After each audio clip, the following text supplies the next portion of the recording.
Hello. I was gonna not go live today, chat. Hold on, let me fix this. There we go. That's somewhat better. I was not gonna go live today, chat, because it's been a long day. It's been a long one, if you will, and my neck is bothering me.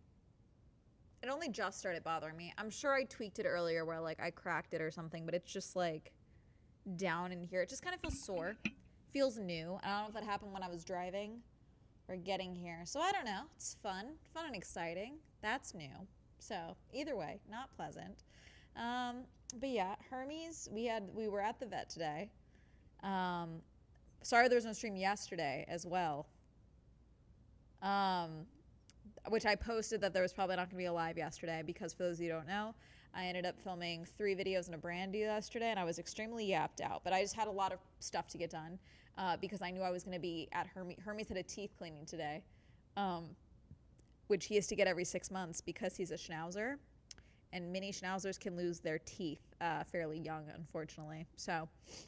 So far, no lost teeth yet, but he does have, quote, he's a very cute dog, but has a gross mouth, in the words of the vet.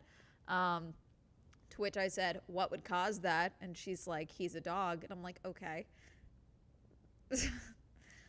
But apparently, I'm glad you're taking care of his teeth, but poor Hermes. Yeah, apparently it's very common. He does have some pitting and some recession, which is unfortunately very common with the breed. Not much I can do other than making sure we're getting like periodic checkups and stuff for his teeth. So, but nothing too crazy. So that's good. He's a little drugged up right now still. He's on gabapentin and trazodone. And now my neck is bothering me, which is super fun and exciting. So I don't know what it was. I was like trying to do my posture shit earlier, which sometimes when I'm in the elevator or whatever, I like put my shoulders back. So maybe I like tweaked something. Who knows? I have a massage thing that I'll use later and see if that works. To like, at least I'll wake up normally tomorrow. We'll see. But we'll play it by ear. But yeah, and then I still have not gotten my counter offer for my rent. So out of irritation, I'm gonna go look at new apartments this weekend. I don't want to deal with moving. I really don't want to do it. I don't have time.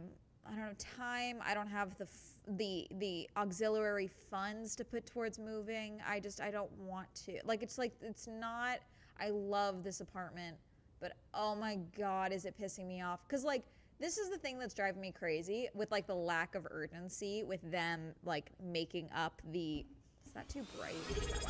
Oh, holy shit. Kuna, you won the Swell Grand Prix. Thank you for subscribing. Subscribe for 20 months. Hold on, have you been subscribed for 20 months? Oh no, you're on the 20. Okay, you won the Swell Grand Prix. Thank you for subscribing and supporting Swell's Speedy Science September. Thank you for subscribing, Kuna. Sorry. But basically, this is the problem with having a building. Thank you for subscribing. If I move, chat, we will have a subathon for the move. Is what we will do. Because we'll probably be live while I pack up this office and try and tear this down and things like that. Maybe we can auction off, like if I do have to move, maybe we can auction off, like maybe I'll sign the pieces. And if you like gift 5 subs, I have to mail you like one of the bits of the wallpaper. That might be fun. We could do that. So basically, let me explain. So I've been at this building. I've been here for 2 years. Okay. And I'm trying to renew my rent for the 3rd time. My lease is up in October. Okay. They put a very long delay on my lease offer. My lease offer is what I countered on because they tried to raise my rent for the next 12 months. Can you not gnaw on that bag, please? Thank you. They tried to raise my rent for the next 12 months by $220 a month. Okay. So a significant increase. It is legally within the bounds of what they can raise it. It's just annoying as fuck. And I think it's stupid. Because I'm basically, I literally told them, I was like, so I'm being punished for being a timely tenant that keeps to myself. I don't understand. And so I countered with, I want to keep my rent, or I'll let you bump it up $20 so that I match the other unit that's the same style of my unit that's available. Because with what they're trying to raise me to, it's the cost of a 2-bedroom, 2-bathroom in this building, which I don't have. I have a 1-bedroom 1.5 bedroom and 1 bath, basically, because I have this space up here, which is the loft. To which they were like, I don't know. And they haven't replied yet. It's frustrating because I went in Monday. Okay. I went in Monday to the office to be like, hi, I wanted to follow up and see what the response is. And they were like, okay, so it looks like they met in the middle and it would be like an extra $100 a month. Still not ideal, but also what I had originally hoped for when they were originally going to give me my lease renewal. And she was like, okay, the building manager is not in. I'm sure she'll have it for you tomorrow. That was Tuesday.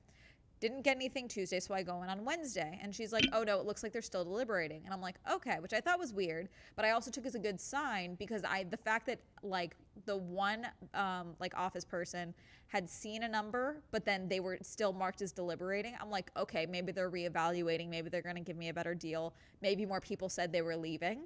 And maybe they're like, okay, let's try and keep this person, whatever. And then I went in today because I realized, wait a minute, my early rent renewal rate, which is $1 cheaper than the other rent renewal. It's nothing insane. But if basically because when I first moved in, I was on a 13-month lease.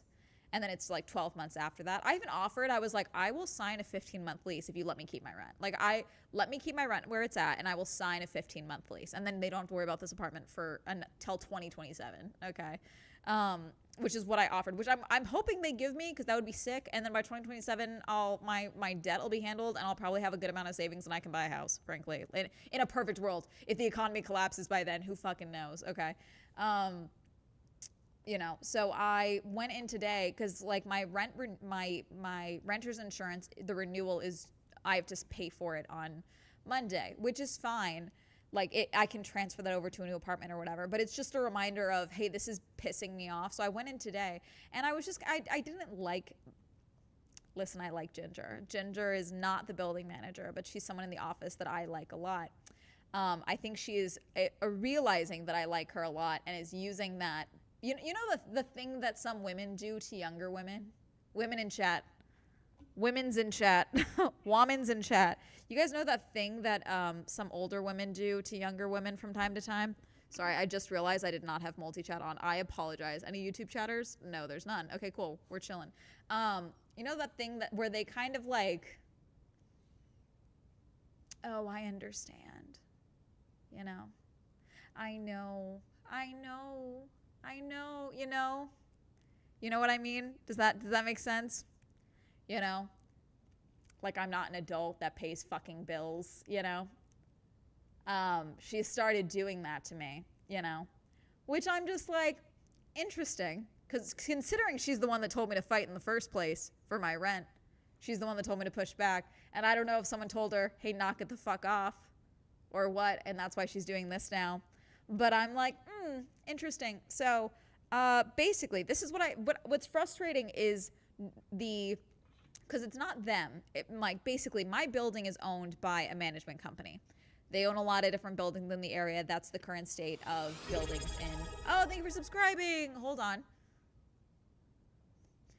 Inez, you won the Swell Grand Prix. Thank you for subscribing for 3 months in advance. Thank you so much for subscribing for 3 months in advance. Thank you so much. You won the Swell Grand Prix. Thank you for supporting Swell Speedy Science September. Woo! Thank you. Welcome in, YouTube viewers. Feel free to chat. I can read your chats as well. I have multi-chat on chat. Why am I being babied? I'm grown. No, exactly. And it just irritates me. So I told them, I was like, I need to know if I need to go look at new buildings. I told them that Wednesday. And then today I didn't hear anything. Still nothing. And she's like, it's not the building manager's name. It's not her fault. It's the building. And I'm like, okay, is there an office I need to go to then? Which, if I don't hear anything by Tuesday, I'm calling the fucking LA office for the other company. But I decided I'm going to go look at other apartments anyways. I have other friends in the area of where I live that are like, oh my God, come check out my building. So I'm going to go do that. But also, the management company, they have another building not far from here, okay, that has, I shit you not, my exact same layout. But maybe it's like 5 years older, like a little less upgraded, okay? Which I don't care. I don't need a stain. I don't need new countertops. I don't give a fuck. This is a rental. I need a place to sleep. Because that's what's irritating me more than anything is the fact that this is being treated like it's like a clerical issue and not my housing. And I think that's what's irritating me the most out of everything, where it's like there's a lack of urgency. And there's been a lack of urgency this whole round for the last 2 months of lease renewals. Because, like, my neighbors are moving out, the ones that I like a lot, because they had to ask for their lease renewal. And they finally got it 31 days before their lease was up. So they had to give notice. So they just went and found another unit and are leaving. They were like, we probably would have stayed, because they ended up offering them the exact same rent that they are at. They got the same rent offer. I'm not. And so, but they're leaving. And it's like, that's unfortunately been the case. I also had to be like, when am I getting my lease renewal? This is weird. I got it in August last year. And now I'm getting it like halfway through September. And then now it's this, you know. The lack of urgency is frustrating because it's like, hi, this is my fucking housing. And obviously they know how urgent housing is, considering they are, you know, dealing with people who unfortunately lost their homes in the fire, you know. And it's just like, that's the thing that's bothering me. And, you know, maybe I'd be thankfully I'm not dealing with what my friend is dealing with, which I don't want to go into detail about what he's dealing with because it's not, basically he had a mold situation in his unit. It was like an independent landlord, not like a big building like where I'm at. But as they were all trying to move out, he was coming back and forth between his new place and the old place, and found out the landlord was basically trying to like hurt his animal. Like, it was really fucked up. Like, that's way worse. Way fucking worse than what I'm dealing with. So it's like, I'm on one hand, I'm like, oh, thank God I'm just dealing with these fucking people being assholes. Like, at least I have a place to sleep. There's not like an urgency where I have to be out tomorrow, which is basically what he was dealing with. And then the landlord was being a complete fucking psycho simultaneously. This sure is a swell stream. Hi, Robinson. I hate all the various real estate businesses. It's, oh my God, I swear to God, I don't know where these flies are coming from in my apartment. I've checked because you guys know, when I thought Hermes had fleas, I deep cleaned this whole fucking apartment, okay? And there were these little fly things around before that too, but I deep cleaned everything. There's no food anywhere. There's no dishes in the sink. The trash is not sitting out. Like, there's nothing where these bugs could be coming from. So I don't know if it's one of the other units and they're coming in from one of the other units, but I don't know where they're coming from. It could just be that it's hot and so they're coming inside. But they're like they look like little fruit flies, but they're not fruit flies. You know what I'm saying? Because I have nothing here that they're coming from. Spawned by Satan. Maybe. Anyways, I have soup here that I made. This is from last night. It looks sad because I used red onions instead of white onions.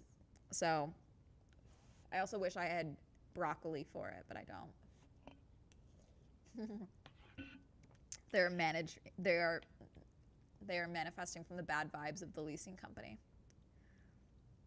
You ever run the garbage disposal? I do, all the time. Trust me, I clean that thing out religiously. I hate smells, Chad. I hate weird smells in my apartment. As someone that has lived in borderline a frat house with my dad and my brother, okay, and have lived in some questionable rental properties in Orange County, I keep my apartment. If there's a smell, I suss it out and I attack it with fire, okay? Do you have plants? I do have plants, but I've checked those. Like, I have succulents. I have nothing that's like, I keep a very tight lid on those things. Not tight lid, but like, I'm very on top of where these things could be coming from. From one time and it gave me nightmares. I don't need to hear that then, Kuna. But it's just one of those. Hermes, Bubba's, why are we barking? I'm surprised he's not napping, although he did sleep the entire way home. We had a 40-minute car ride from the vet, because we were the last vet clinic of the day. And he was conked out the whole time. He was snoring so bad, I was worried. I was like, did they give him something? Stressed me out. If you have any Apple products, that might be the cause. That might be it. It might be my other PC. To a liability. But no, like so when they first sent the lease offer, I went in there and I was like, what's the deal? And they were like, oh, send an email. Like, Ginger's like winking at me. Like, yeah, I understand if you send an email. So I sent an email that was like, hello, why am I being punished for being a good tenant? I pay rent on time every fucking month. That's clearly not what's happening with the rest of the building, respectfully. because it's not. They've been sending out email reminders the day of rent and after the day of rent, the day after the day of rent, because people are not paying their rent. And I'm like, listen, why am I being punished for being punctual? By lack of speediness of landlords in my area, my current place got back to me the day after submitting my application saying I was approved. God. Bulbasaur was over here. I just moved him because I realized I wanted a Pokemon back there. It's like, let's add it. So yeah, Bulbasaur is new. I moved him. He was on my little plushie shelf that I had, which my plushie shelf did get, it was a little more overflowed before. I donated a lot of those to the fire victims chat because obviously a lot of children lost their toys. So a lot of plushies that were like age appropriate and children's toys, because I did have a couple of those. I donated those. I donated my Kong action figure, my King Kong action figure. I donated.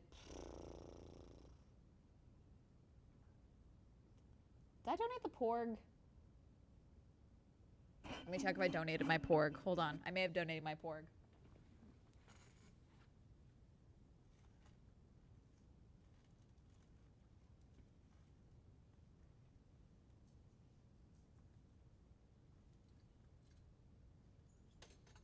Ah, no, not the glasses.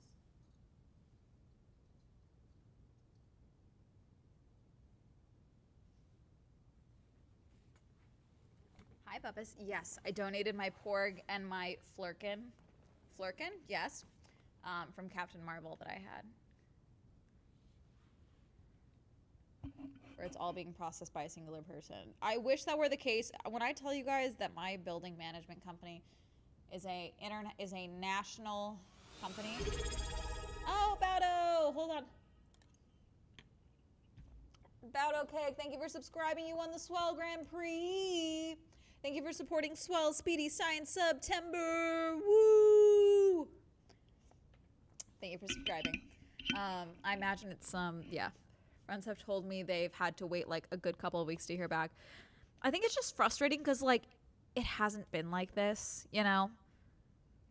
The last few times that I've been here, like I don't know. I really thought I was gonna be here till I bought a house, chat. And obviously there's no thought of buying a house in sight currently, but like I like this building a lot, and I was like, oh, if it stays within the amount lots, like I like this spot. Straight up, I look at this building and I'm like, okay, if there was another lockdown, that's basically how I operate when I'm looking at apartments right now, chat. If there was another lockdown, could I be in this apartment for the next 6 months? Like feasibly? Like could I do lockdown feasibly? The answer is with this apartment, yes. With Hermes, yes. And that's where I'm like, that's great. That's all. That's kind of like the what I can justify things. Buy. I'm not buying shit right now. Bad timing. Sorry about that. You're fine. It's when a good apartment turns sour. Yeah. Yeah, my current place is seeming surprisingly low tech compared to the old place when it comes to rent stuff. They take the money from my checking account every month, which is nice. No, we're on the Built thing. We're on Built. A lot of the buildings out in LA are on Built. My old building was on Built. And then I was here for 3 months before they put us on Built. Sleazy apartment story that's relatively recent. They were real dumb. Yeah. But yeah, my plan today when Hermes was getting his teeth cleaning, because I went to the Grove to go, because like Hermes' stuff is like over by the Grove. And I was like, you know what, I'm just going to go walk around and like find a spot to work, like maybe work out of that. I wasn't going to order anything from Starbucks because I'm still boycotting Starbucks. But, and also, now that boycotting Starbucks is seen as a Charlie Kirk thing, I was boycotting Starbucks because of the union busting and preventing their people from protesting a genocide in Palestine, for the record. Okay, I want to make sure nothing is twisted. Okay, but I was just gonna sit there and work. You know, am I having an echo? Is there an echo for you guys, or is it just me? She's turning her apartment into a content house, but she sold too many spaces. No, the amount of people that are like, "Oh, now is your chance to move into a content house," and I'm like, that actually sounds like my worst nightmare. I hate this camera still. Okay, maybe I need to turn this light down more. Hold on. Oh, God.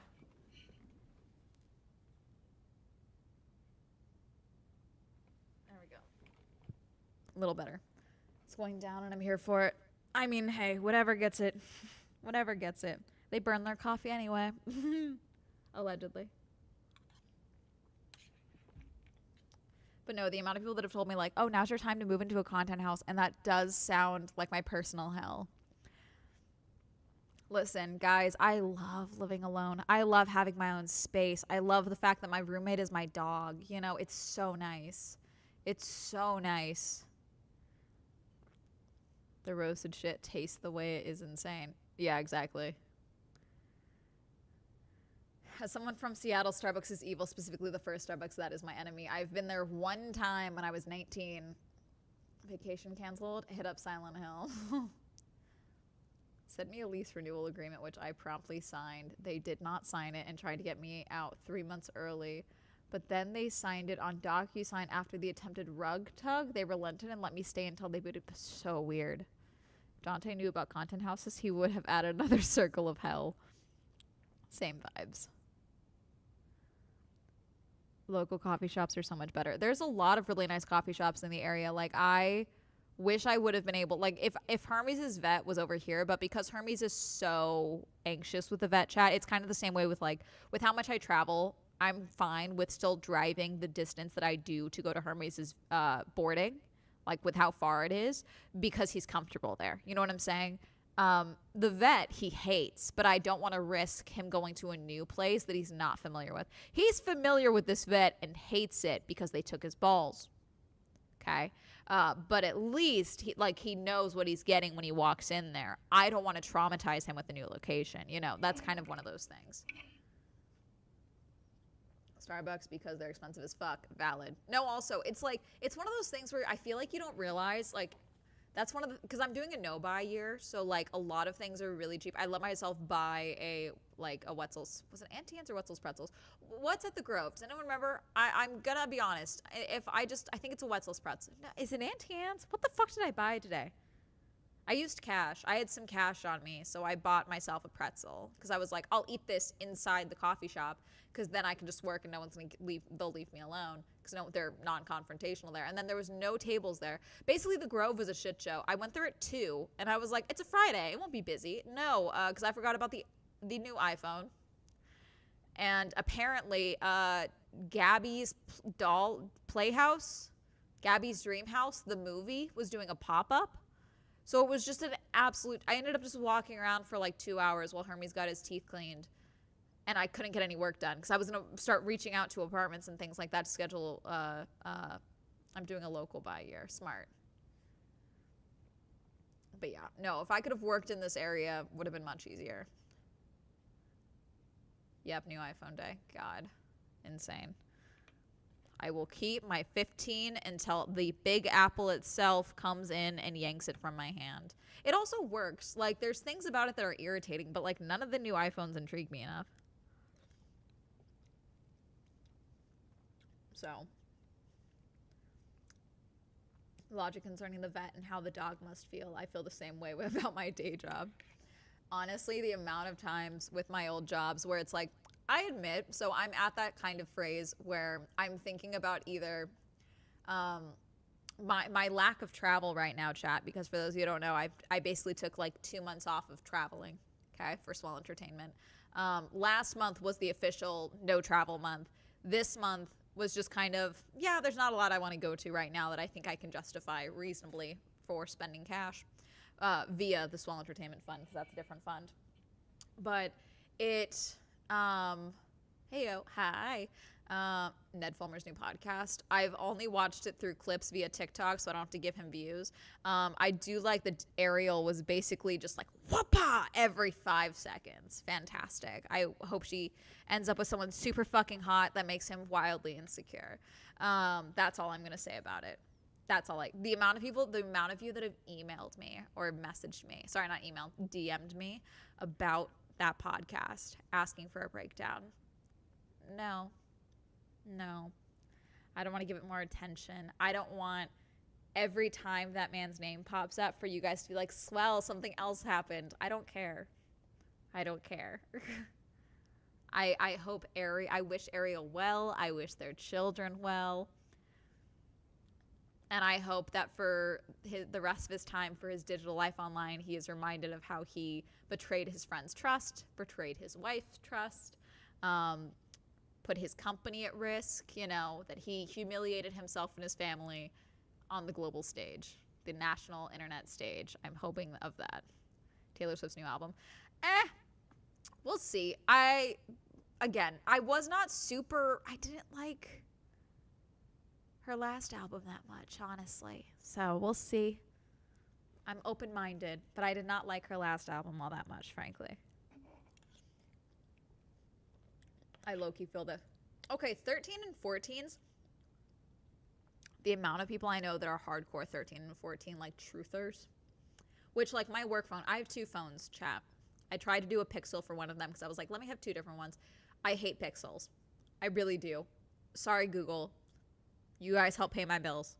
I hate the Google Pixel phones. The camera quality on selfie mode, there's something about it that is so unusable on the Google Pixel that I had. I had it for like 4 months, and then I think I went and I think I spent like $1,000 out of pocket to turn it back in and get an iPhone. Like, that's how bad it was.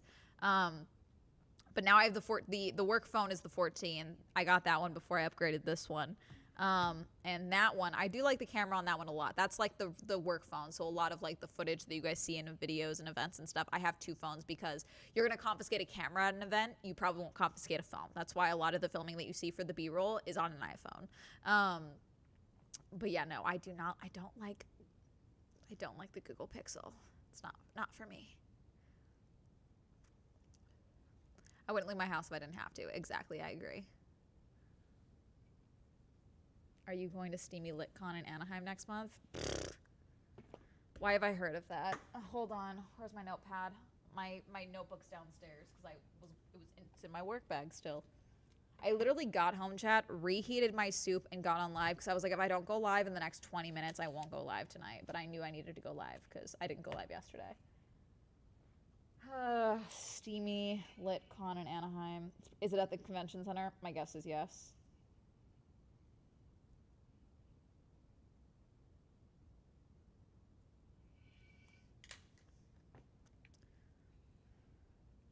Do you have a favorite productivity tool? I use the sprint method, which is basically like you can do work or you can do nothing for like that allotted time. That's what I find works best for my my undiagnosed ADHD, which is basically the Pomodoro method, like 10 minutes on, 5 minutes off type of thing. But it's like you just do work for that allotted time. I have like a timer that goes, and then I just like do that.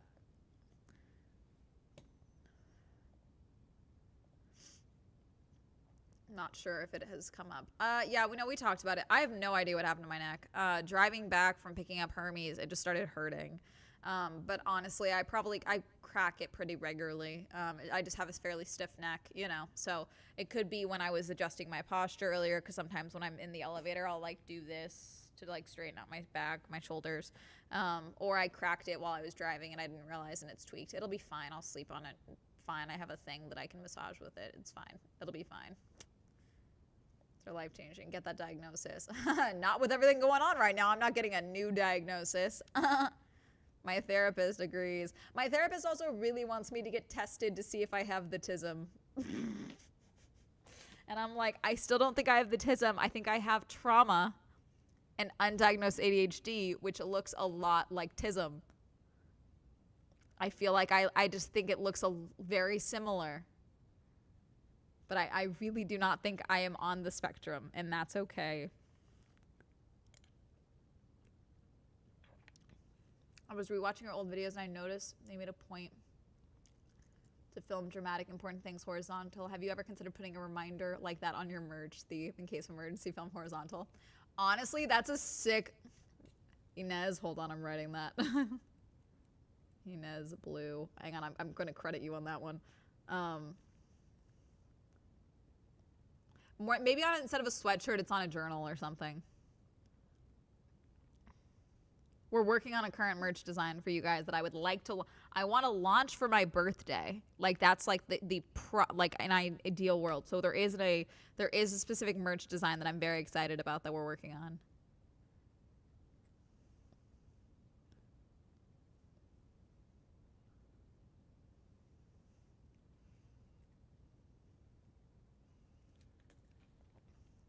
Tism is so hot right now. Tism is very in. Y'all are funny. Same here. That's a good one. Thanks. My sister in Christ. I like the plausible deniability. Tell her you don't have the tism and then go into a 45-minute rant about Yuki and the Red Bull to assert dominance. No, did I told you guys what I said one time, that she thought I explained something and then she paused and she said that might be the most, I can't remember if she said neurodivergent or autistic thing you've ever said to me. But yeah, now you made me sad. No, Yuki's gonna be good. Yuki's gonna be fine. Camera strap with that on it? Ooh, that'd be sick.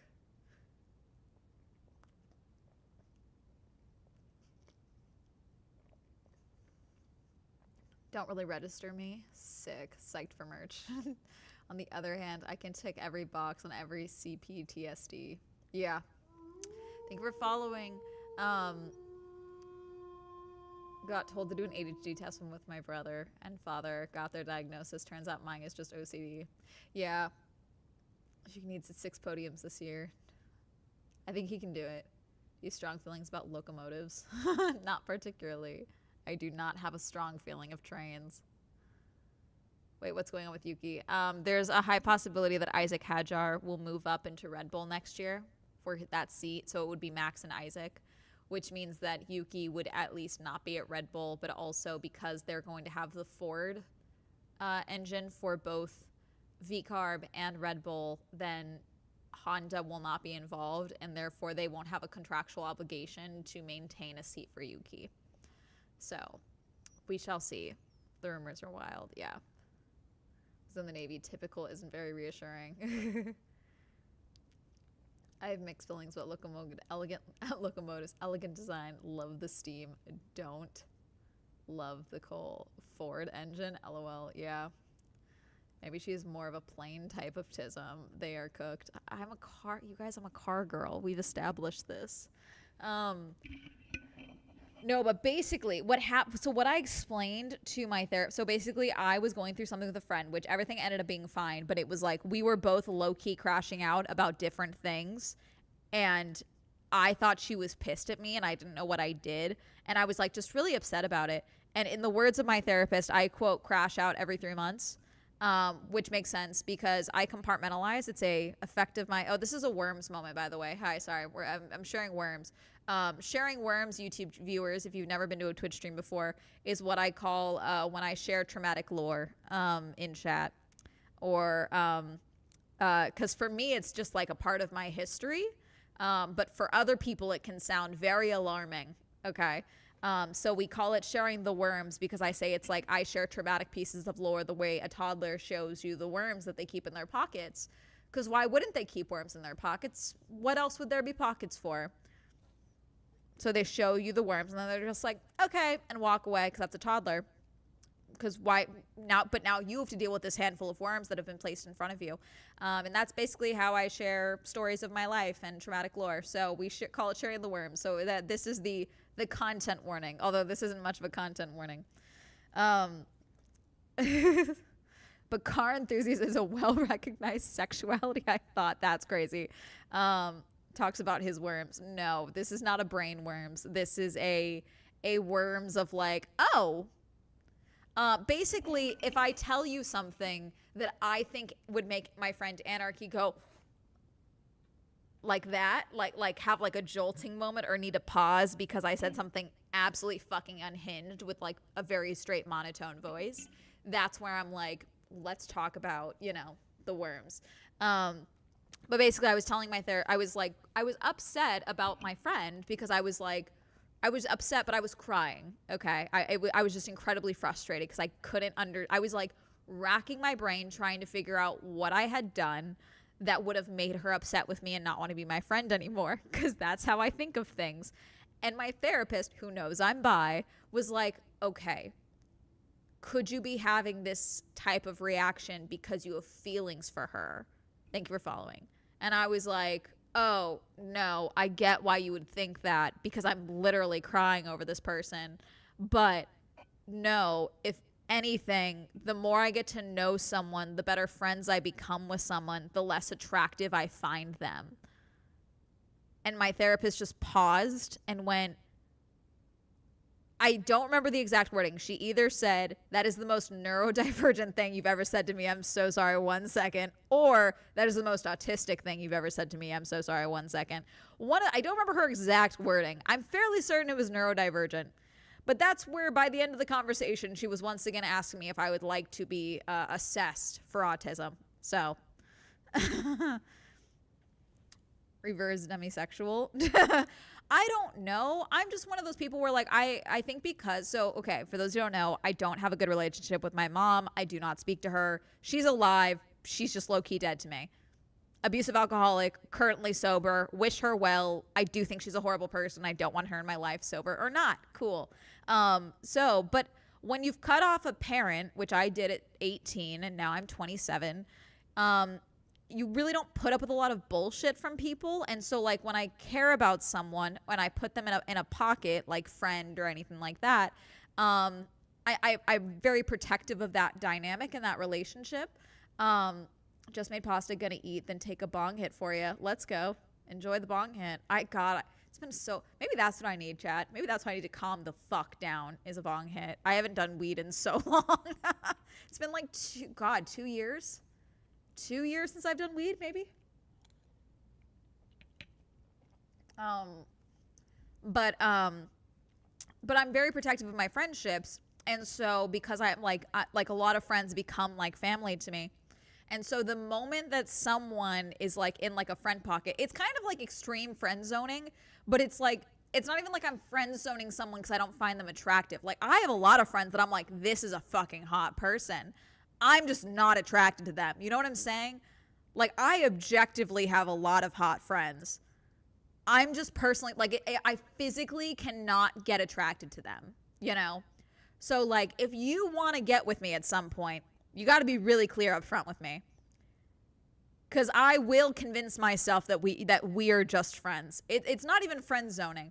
I will be like, this person's not into me, and I know I'm not into them.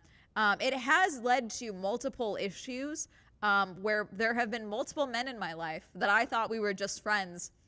And then they're like, I have so many feelings for you. Do you want to sleep together? Blah, blah. And I'm just like, whoa, where did that come from? I thought we were bros. I thought we were bros. That was weird. And then we don't talk for like 6 months because I'm weirded out and I don't know how to be normal with you now. Hell yeah, I'll take an extra hit for you. There we go. Amanda's done weed. OMG. You guys, I'm 27 and I'm from California and I'm bisexual. And I did theater. Like, what? And I'm a theater kid. I've done a few things. I'm sorry, the thought of, I love that that's where, like, maybe because I say I don't drink. But, like, you know, you guys know what California sober is, right? Like, you don't do any drugs except for weed. You don't drink, but you do, like, weed. That's, like, California sober. I've been waiting decades. One day they may legalize. Rip one real quick and relax, LOL. That makes sense. Heavy compartmentalization, you say? Yes. Makes sense to me. That's very asexual of you. That's the funny thing is because a lot of the straight men in my life are convinced I'm a lesbian. And I'm like, no, I'm just incredibly picky and annoying. Whereas, well, like, a lot of the women in my life that know most of my friends that are bi are like, a lot of them have ended up with their soulmate that is unfortunately a man. They're very happy, but you know. And they're like desperate for me to date women like willy-nilly so that they can live vicariously. And then my straight friends are like, I honestly think you're going to be with a man one day. Not because like compulsive heterosexuality or anything like that. They're just like, I can't see you with like a wife. And I'm like, thanks. That's weird. Okay. I'm a Twitch regular. It's the only way I can keep up with the English in the 21st century. Which word?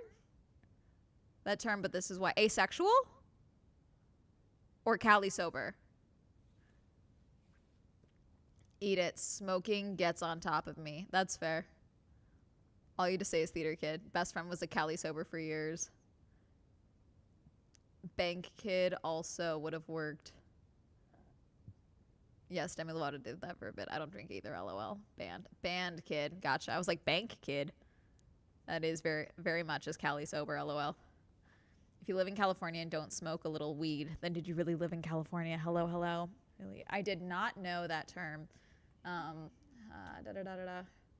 Hello, but do you have a lot of fictional crushes on men? Of course. God. No, I'm still attracted. You guys, I'm not a lesbian. Unfortunately, I am still very much attracted to men. I'm just a very picky bitch, okay?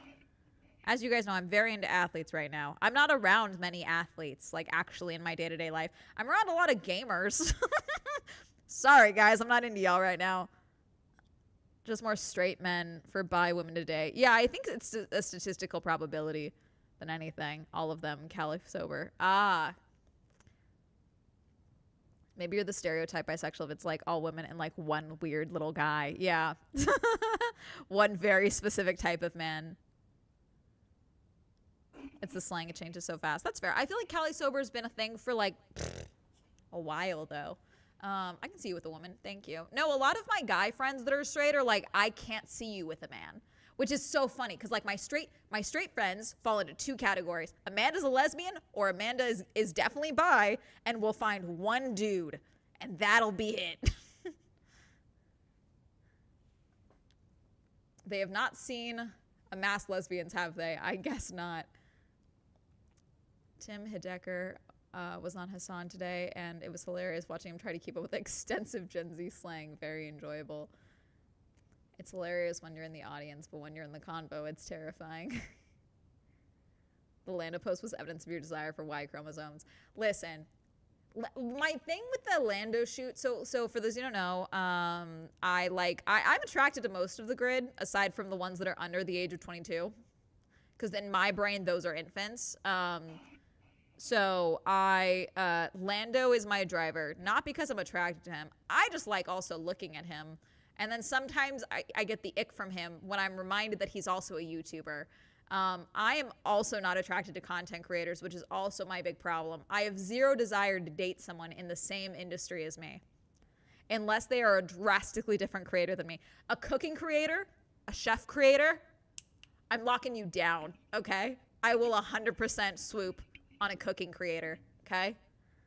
But like sports, gaming creators, events, commentary people, it's not going to work out.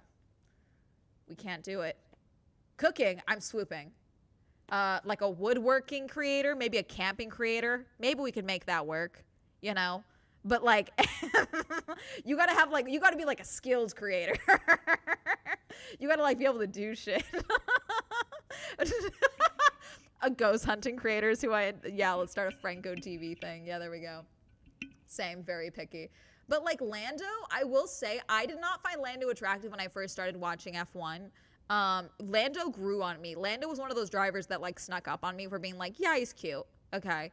But then I'll never forget, I was talking with Stream one time, chat, and I was like, I want to see a video where a bunch of F1 drivers have to try and teach people how to drive like a normal car. Okay, like I really want to watch that. And a bunch of chat was like, oh, there's a Quadrant video for that. Quadrant is Lando's like org, basically, that's like a content arm or whatever, where they're an entertainment company, it's a whole thing. But they did like a obstacle course thing, and one of the guys in it couldn't get the car in second gear or something, and so Lando runs up and like helps, and I'm like, that's not what I was talking about. But then I got cut off because all of a sudden Lando paused. The video stops and it cuts to Lando in his apartment being like,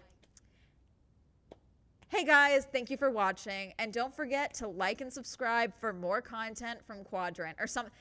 I paused the video and I had to sit with that for a second because I got the biggest ick from watching this Formula One driver who makes a fuckload of money do my job. It icked me out so immensely, chat. It really bothered me. It really made me uncomfortable. I did not like it. I did not like it at all. I literally was like, oh, so that's what does it. Like it was That was the most visceral feeling I think I've ever gotten of getting the ick. Because normally it's not the ick that I get. I just get immediately turned off. Like a physical ick is I think totally different than being like ew. Like I think like an ick is like but like it's very different than like, let's say if I see someone be rude to a waiter, I think you're a prick. Like I'm immediately unattracted to you, you know? That's one thing. That's not an ick. You know? An ick is something stupid that makes you kind of be like, oh God, you know, he ruined his chances. He also just finally admitted that he has a girlfriend that he has been linked to for like 2 years. He finally claimed her in the same article that we're talking about for this photo. But the photos, what got me, he looks so young with the way they styled his hair. And he's 25, but is what it is. I thought that was funny. No, you know who looks so good when he gets the stubble though? I also hate Lando's goatee. I low-key hate it, frankly. Carlos, I only like Carlos when he's got a little bit of stubble going. When he's too clean cut, no. Too Disney Prince looking. Too pretty. I like the stubble. They recently had a video where they all answered driving test questions and only Lewis passed. LOL. Yeah. Do you think the F1 movie was terrible? I thought it looked good, but it was predictable cheese in the narrative sense. Yeah, I think every time they were inside the cars, highlights of the movie. But you know, they needed that stupid little love story to get it working, which it was just so unnecessary to the plot. Like if you take that whole bit out of the movie's the same, which is why it's like, this is dumb. But I didn't hate it as much as I expected to. Asking for likes is an ick. Well, it's also one of those things where it's like, I don't say, and remember to smash that like button. Like I don't do that. Like even as a Twitch streamer, chat, I 90% of the time forget to ask for subs. This is how I make money on Twitch, is by you guys subscribing. And I rarely remind you to subscribe. Because I don't need to. I just, if you subscribe, cool, you know? But with YouTube, I don't feel the need. I used to say like and subscribe if you like this video, but now I just don't. I haven't for literal years. Since 2020, I haven't said it. I've thought about doing tests because for those who don't know, in like 2022, 2023, I did a lot of tests on YouTube where I would try different things to see what would help. And so I could like report it, do a video on it. Where I want to do for like 1 month where I do I throw in like and subscribe at some point in the video and see if that helps with like conversion rates. But I also just always forget to do that. And so then to see someone else doing it, I'm like, ugh. Subscribe. Just a big subscribe. Well, I might have to move, so who knows? I mean, real talk, as a viewer, I'm less prone to if someone asks me. That's valid. I remember that. Use that Prime sub, fam. Yeah. I agree completely.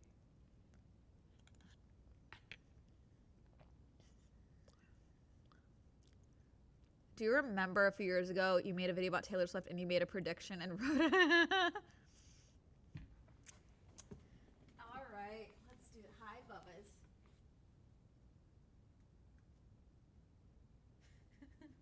There's dust on it. That's how you know it's been there. So, for those of you who don't know, 9,000 years ago. You know what? Should I make you guys gift 5 subs for me to open it? How about that? Let me do my job. Hold on. If you gift 5 subs, I will open it and I will read you and I will discuss it.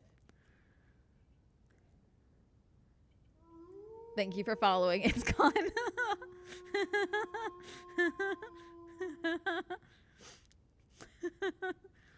It's been since 2022, I think. It's never been opened. It's been folded since. Okay, we got one. We got 1 gifted sub. Thank you, Hula Hoo. Lewis. Thank you, Hula Hoo, for subscribing and gifting a sub. Thank you, Lewis Midas for gifting a sub. We need 3 more, chat. 3 more. Making myself do my job. But yeah, no, that's the, oh, we got a hype train going too. You guys can get hype train. If you guys gift the subs, you get hype train things. Baudo, thank you for the gifted sub. You won the Swell Grand Prix. Oh, wait, Baudo gifted, did you gift the 5? Oh, damn. Baudo, thank you for the 5 gifted subs. You won the Swell Grand Prix. Okay. All right, I'll open it. So, for those who don't know, when Taylor Swift released All Too Well, the film, basically, it was a short film, she released the 10-minute version of All Too Well with an accompanying film. And I was like, I want to review this like a movie, and I did that. And I had a theory that I wrote down that Hermes tried to eat at one point. Yes, Hermes.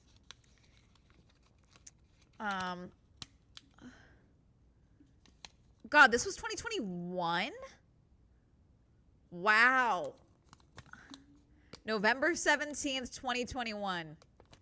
Taylor Swift gets nominated at an awards show for All Too Well short film, and Jake gives her back the scarf there as a gift that night. Signed, Amanda. That was my prediction. That if he ever, because I suspected that he wasn't going to address the accusations of like what, not the accusations, but like the implications of the song as it relates to him. And because the joke was, and he still has her scarf, basically. There was no actual scarf. The scarf is her virginity, chat, basically.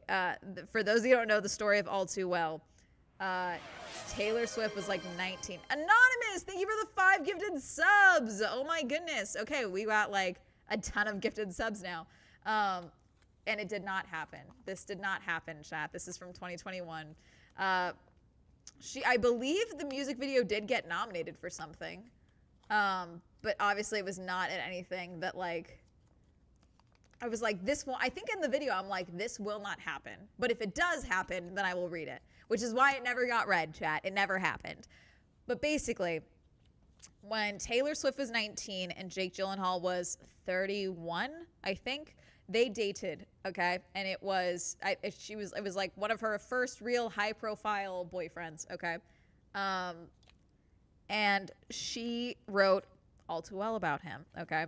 But the scarf, I kept my scarf. You lost my scarf at your sister's house, and you still have it in your drawer even now. And there's no actual scarf. The scarf is a metaphor for her virginity, basically saying that they hooked up for the first time at his sister's house. And yeah, so that's what that. So I was like, if there is a scarf, which I was like, I don't think there's a scarf, but if there is a scarf, because there's a lot of photos of them together with a scarf that she is wearing, that he is wearing sometimes. They seemingly were wearing a scarf back and forth. And like, that's where I think people are like, there is a real scarf that like he kept. He still has hers. Give her scarf back, you know. I think hashtag give her scarf back trended at one point, okay? But yeah, that's that. Sorry. But that's the answer. It's pretty wild age difference. Yeah. No, when the casting was announced, because the actress from Stranger Things, the redhead whose name I'm blanking. Thank you for subscribing, Paper Kitten. You won the Swell Grand Prix with the Prime boost. Thank you for supporting Swell Speedy Science September. And thank you for everyone who gifted subs. Much appreciated. Hey, where did you get that wallpaper? It looks cool. So this is peel and stick wallpaper from Wall Shop, WALLSHOPPE. And they have multiple different colors. This is the greenish version of the snake print. You thought, oh, now I understand why it was fucked up. That was the fucked up prediction you thought. Oh, now I understand why it was fucked up. Yeah. So basically the reason it would have been fucked up at the time is because now Taylor at the time, I think was 29 or 30 herself, or she was about to be older than he was. She was going to be 31 at the time. Okay. And, the thought of him, I figured, I was like, he's not going to address anything about the song, because one, it would be smart for him not to, but it would be the point of taking that moment from her and reminding her, yep, this moment that you're doing, this is because of me, you know, like it was super fucked up in concept. I was like, let's see what type of dirtbag this guy could be.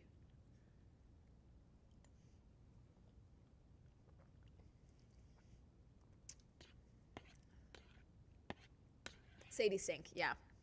Sadie Sink and Dylan O'Brien. And people were like, wow, this age different. Thank you, Nomad, for the gifted subs. Wow, wow, wow, wow. Thank you for the gifted subs. You won the Swell Grand Prix by gifting subs. Thank you. God, everyone's gifting subs. God, all I have to do is... Why are we on a hype train still? How are we on level 5? YouTube chatters, we're on a hype train over on Twitch, which is why I think everyone's gifting subs still.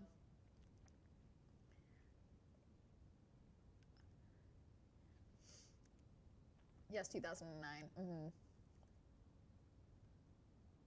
I like how it goes with the Bulbasaur. Oh, so this, guys, is a prayer candle that I just put a bunch of silly bands on when I made my silly bands video, but now it's become the like friendship bracelet one. So if I'm ever at an event where I get gifted friendship bracelets, if viewers ever give me friendship bracelets and such at events, that's where they go. Any wristbands and things like that aren't like my event wristbands, because I have a jar of all my event wristbands. Let's see. Yeah. Hope your neck feels better, Swell. Thank you. It's feeling a little better now, I think, because maybe I'm not thinking about it, and I'm like this is forcing me to like sit up, so I think this is helping. Compliments the Bulbasaur. Oh, thank you.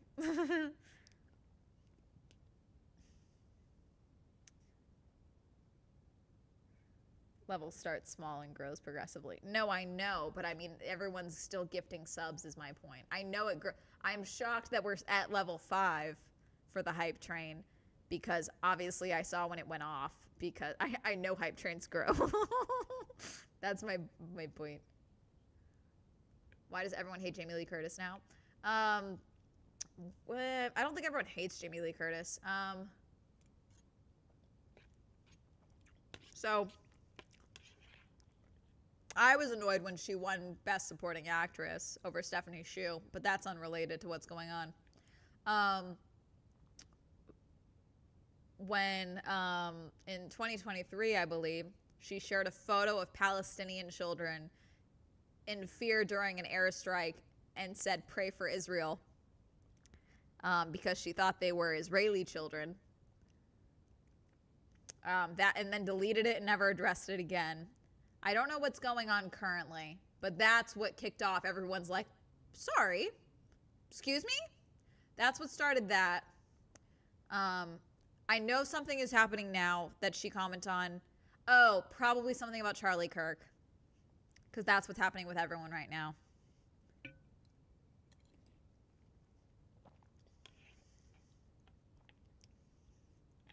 Are you gonna see Tron Ares? Jared Leto sucks, but 9 inches as fuck.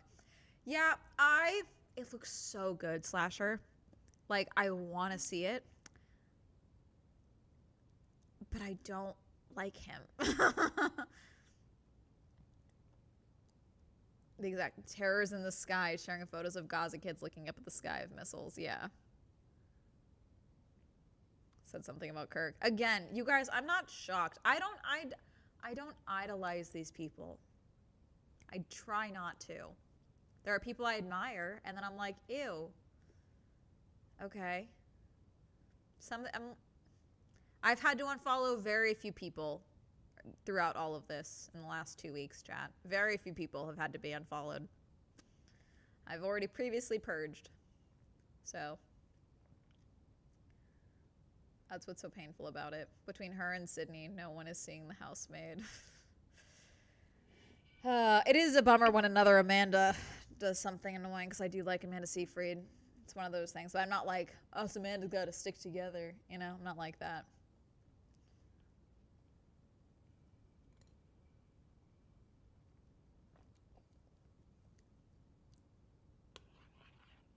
It might mean they aren't afraid to keep talking, which would be an interesting development.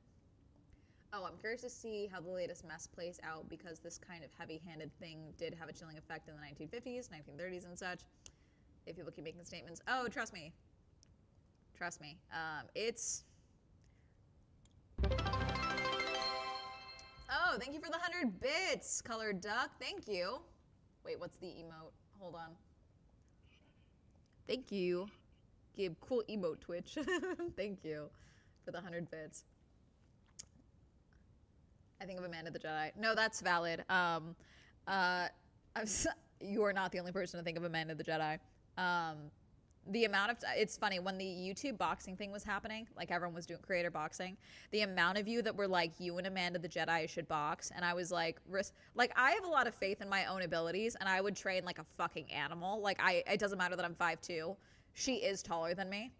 I would still like try my best. She would beat my ass. Like with love and light, Amanda the Jedi would beat my ass. Like I don't think it would be a fair fight. I fight dirty.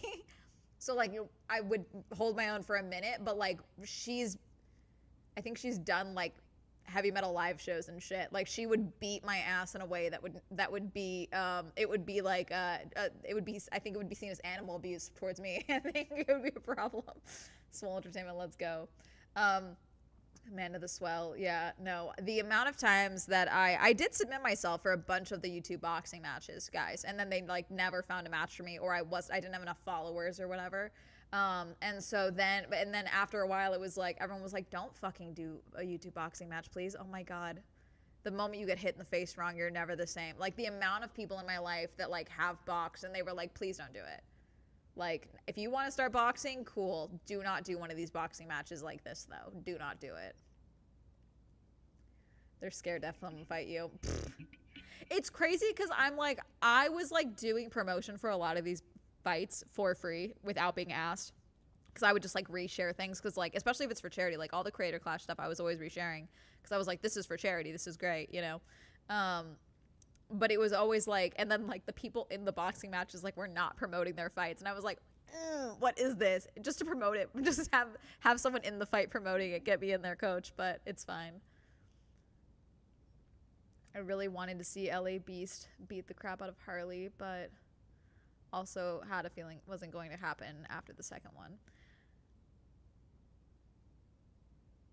I'm not going to go into detail because there's things that I know that I probably shouldn't know, so I'm not going to go into detail because for people to tell me things, they need to know I'm not going to talk about those things. You know what I'm saying? So I will say I don't think that anyone wanted to cancel Creator Clash. I think it was just one of those things where it's like, hey, tickets aren't selling. We can't make this go on, you know? But also I feel like I've talked about this with a lot of people.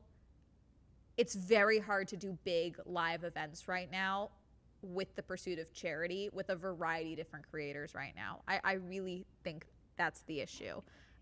Creator Clash. Yeah, no, it wasn't selling. Tickets were not selling. What's CTE? Moonrise, are you actually asking, or are you wondering? Are you trying to bring that up in reference to someone is too slay to get CTE? Oh, I will explain CTE. Hang on, let me look it up so I don't get anything wrong. So CTE is chronic traumatic encephalopathy. Basically, it's a degenerative brain disease that progressively damages the brain over time, and it's caused by my understanding is it's caused by excessive concussions and excessive brain injuries, like a concussion. Yes.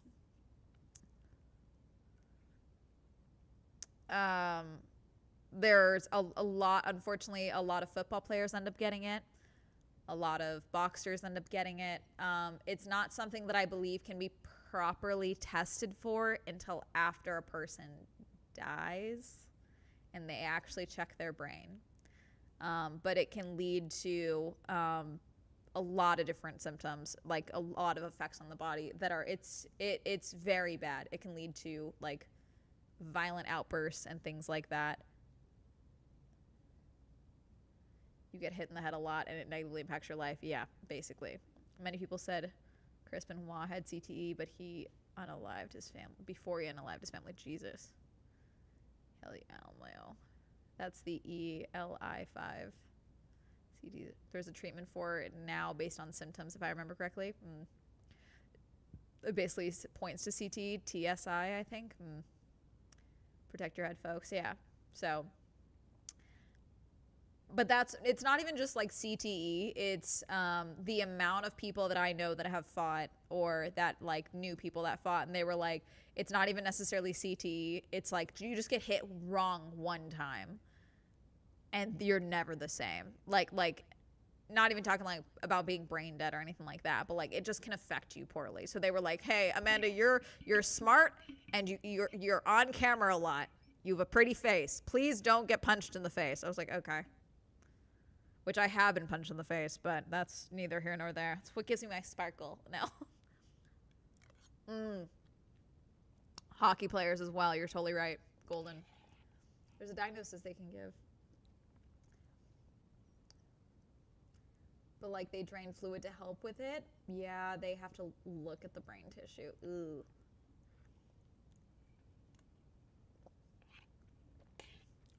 But yeah, basically don't get it in the head. Which there's a lot of people, like when you see a lot of speculation of CTE on a lot of people, unfortunately. A couple of times I feel like there might be a little something off from it, not gonna lie. Yeah. I do know of a handful of soccer players and ice skaters that just like, not necessarily CTE, but they were told very young, like, you cannot have another fall. You will end up with permanent brain trauma if you have another fall, type of thing. Don't get concussions. If you can avoid a concussion, avoid a concussion.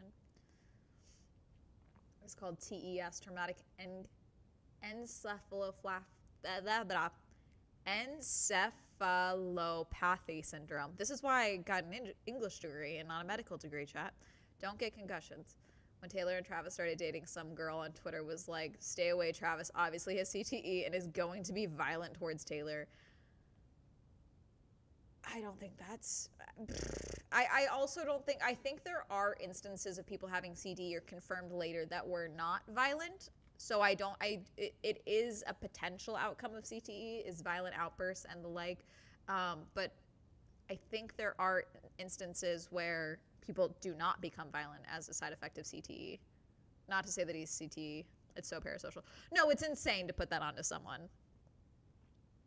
I don't like combat sports. Life is much more fragile than people think. Martial arts are fine, but beating people up for sport is dumb. See, I do like combat sports. I do like boxing. But I think that you need to go into the sport knowing what your risks are. I think people that put their kids in football need to know what the risks are, you know? Like all mental conditions in a mixed bag, yeah. Person who had CTE and he became a raging asshole after his third concussion, God.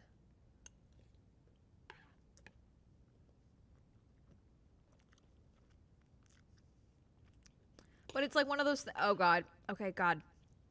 Did you guys ever... have we talked about this?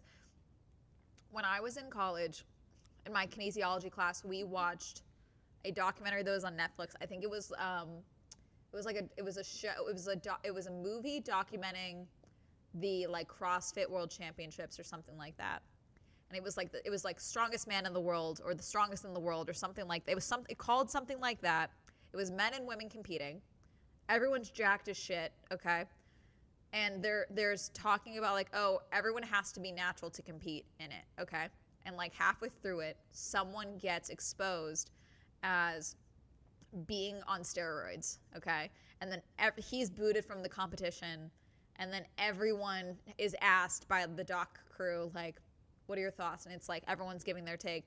And then but prior to them talking about like, prior to them exposing who's on steroids, the guy who's on steroids is so fucking clearly roided out. Like, it's not funny, but like his eyes are red and borderline bulging out of his head. Like I was like, did no one suspect this dude was on drugs before they started piss testing people?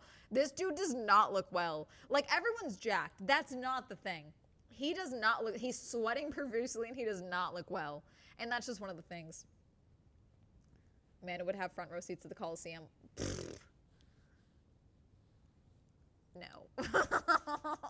I don't think so. I don't want to see blood sports. I don't want to see people die. Affects the frontal lobe. Really depends on the area of the brain that's affected.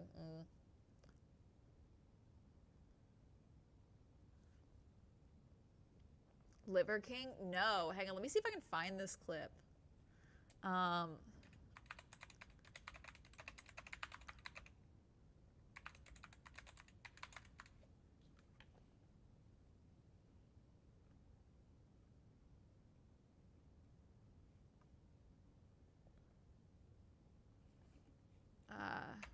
CrossFit, maybe?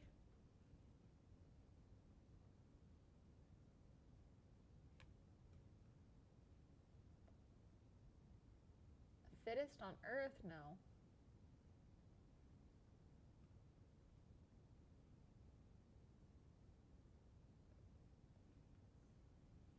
Hold on.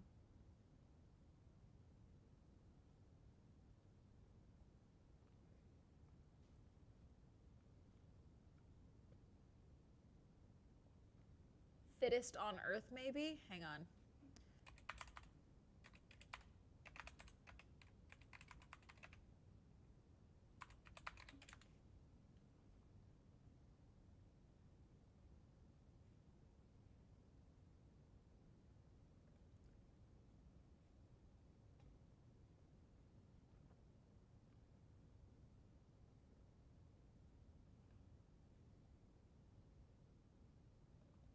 Is this it? Hold on. Okay. Yeah, it was this guy. Hold on. I'm gonna find this chat.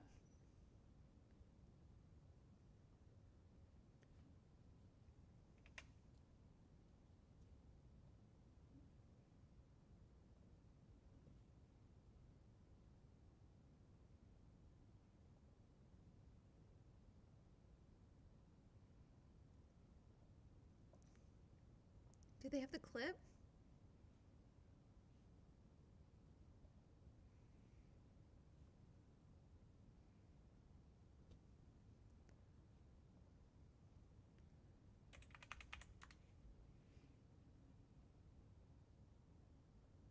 I'm gonna find the clip, chat. 1 second. How do we get on CTE Talk? We were talking about YouTube boxing and how multiple people in my life, I applied to, like, I submitted myself to box and a lot of the YouTube boxing stuff over the years. And then I recently stopped because everyone in my life was like, do not fucking do that.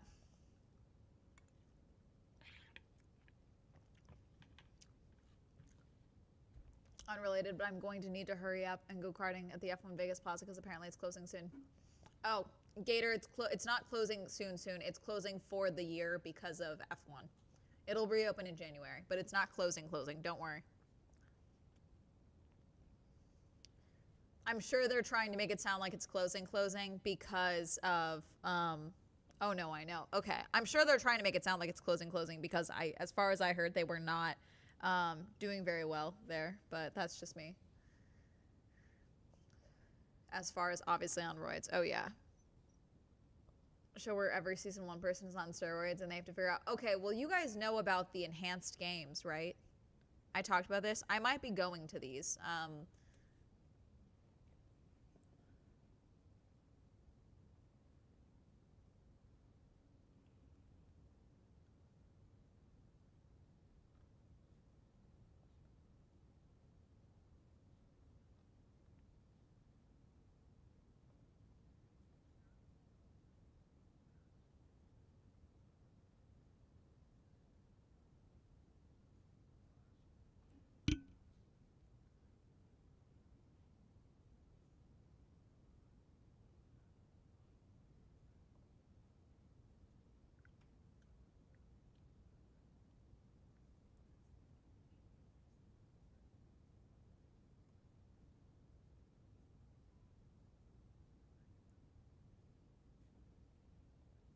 Okay, the guy that I'm thinking of, it's Ricky Garard, chat, if you guys want to watch the doc. It is the fittest on Earth, by the way, if you want to see it. And it was in 2017, I believe. Yeah, fittest on Earth, a decade of fitness.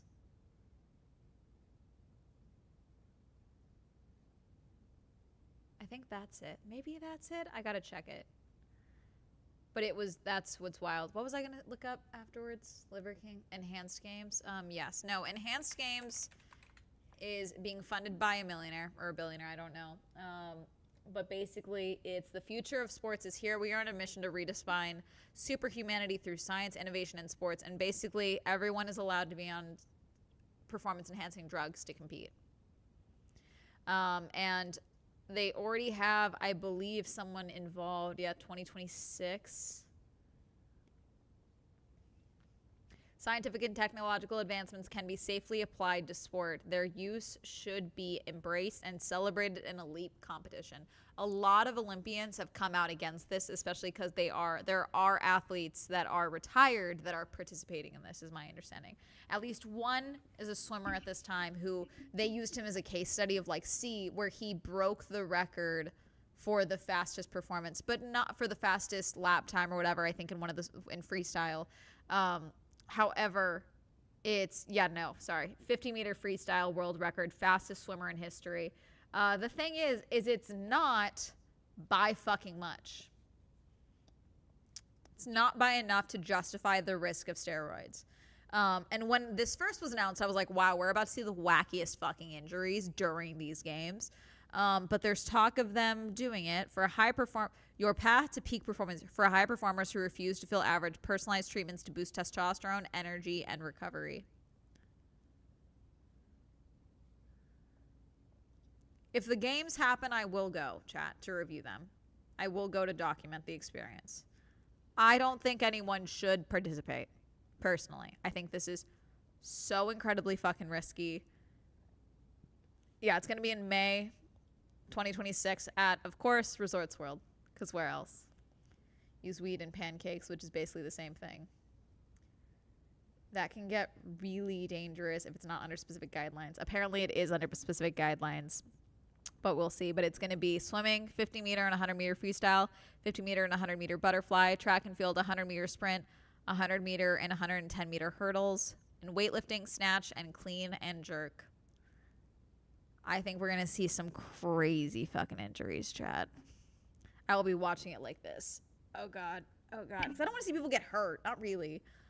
What they have to do is put a bunch of roided up people on a wipeout MXC Takashi's Castle course, LMAO. That'll be interesting to watch. Yeah. So I will do my best to get tickets, chat. I will be going.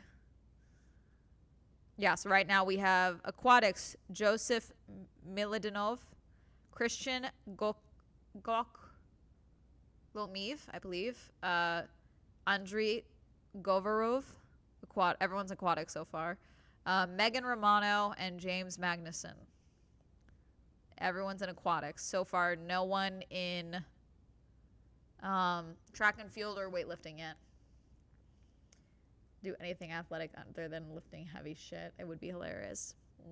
Because, also, it's one of those things where it's once you do steroids, I feel like as an athlete, I feel like it's going to be, I don't think you can have a future in the sport, any of these sports after this. You know what I'm saying?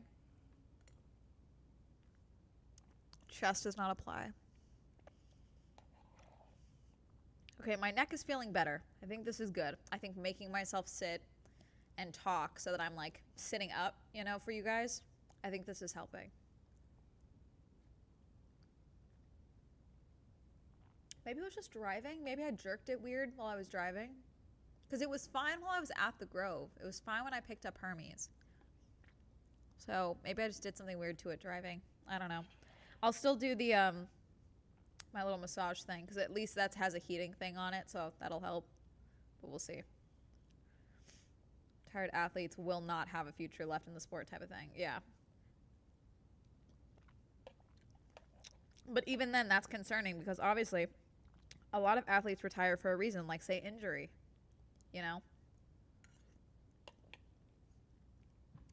Whether it's public or not. Going lake swimming today, but didn't. I was almost 90. It was almost 90. It's late in the season. I won't get any more chances before it gets too cold. It was really hot today. The rain was not that bad. Remember how I talked about how we were under flood advisory? There were floods a little more higher up than where I'm at, but nothing here. Wow, Raja Jackson was arrested? I thought I saw that, but I thought it was wrong. For wrestling beatdown live streamed at event. I don't know if you guys saw that clip. I don't even think I can play it for you. Like it's a lot. Did you guys see that clip? And his father doesn't pay his bail, I don't think. Okay. I don't think I think you got to learn at some point, you know? I'm doing all kinds of PT exercises because of something I did to my shoulder and back. Sorry to hear it swell. Yeah. It's funny because today I literally wrote down, I was like, in 2026, I'm going to do a 5K every quarter. My goal is to do at least 4 or 5Ks next year. Because then in 2027, maybe I can do a half marathon. That would be cool. But I would like to I want to get back into running. So it was horrendous. The clip is so horrible. I was just like, holy fuck. I spent the 1990s in part chasing a master title in chess. I have been seeing chess become a violent game, although it wasn't supposed to be. Okay. Who's that? Oh, did you hear about the David shit? Crazy stuff. Yeah, Slasher, just because there is the murder of a child involved, I don't like that they're calling her a young woman. She was 14. I also don't like that they're saying she was 15 when she didn't even live to see her birthday. So I'm not going to go, I'm just not going to discuss that because it's just my own personal issues. But everyone fucking failed that girl because multiple people knew about her and the fact that she was with David, it looks like, based off the evidence, the fact that people were saving these images of them and not reporting it, taking money while he was paying off her friends that like he paid off allegedly so that they wouldn't report him for being with her when she was like 13. Fucking weird. I don't fucking like it. I think all of them are fucking assholes and all of them should be fucking charged with fucking something, frankly. Everyone failed that girl and now she's gone. That's my official statement. Everyone fucking failed that girl, and honestly, he should be arrested. That's my personal take. At least brought in for questioning. He's apparently canceled his tour, and people are pulling music.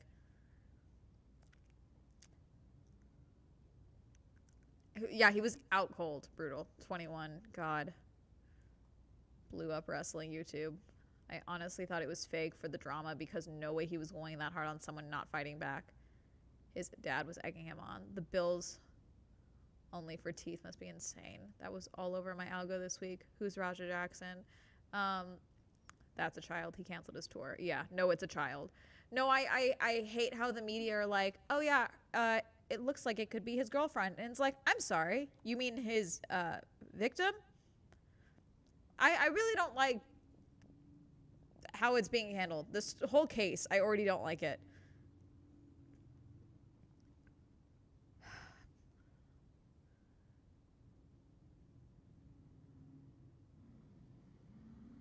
Yeah, someone brought it up. I don't want to talk about this because it makes me uncomfortable. Oh, and then also, I want to make it abundantly clear. I had not heard of David prior to this. I have never met this kid, this guy, this man, okay? He's younger than me, but still, you know.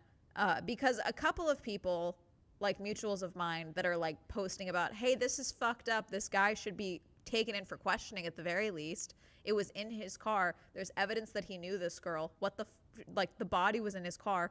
What the fuck? They're getting messages like, "Oh fuck you, you knew this was going on." People who didn't know this dude. People 100% knew about this. I never met this man. Anyone bringing a child around me, I'm fucking calling the cops. I am one of those people. I won't even give you time to fucking explain. Either prove that that's your sister or I'm calling the fucking cops. Okay? I am one of those people. I don't associate with people that would not also be a call the cops type of person. Okay? So I want to make that clear. But the amount of like anyone who is talking about this now, people are like, oh bullshit, you knew. Who the fuck was this dude? I had never heard of him until prior to this. They're like, oh, he has a popular TikTok sound. Of course you knew. Who the fuck? You think I look up everyone that has a viral TikTok sound? Okay. Apologies for bringing that up. You're fine. I just get worked up. Twitch chat knows I get worked up. Okay.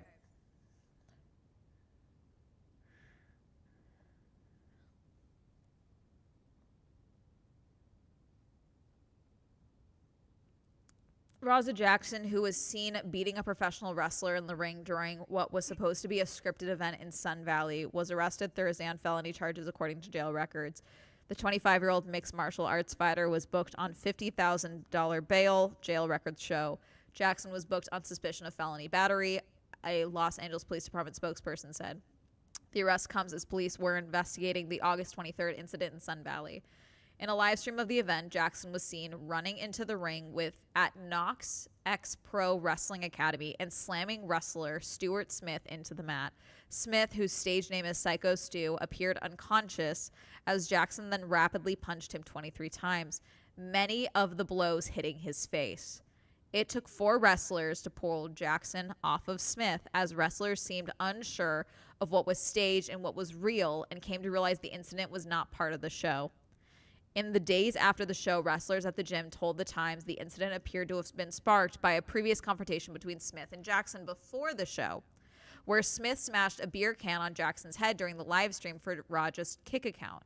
Jackson had been kicked off the platform because of the incident, a spokesperson told Times. I believe it was a faux beer can, like it was like a prop can that was like used for the wrestling like 'cause wrestling is scripted. So that's what's going on here.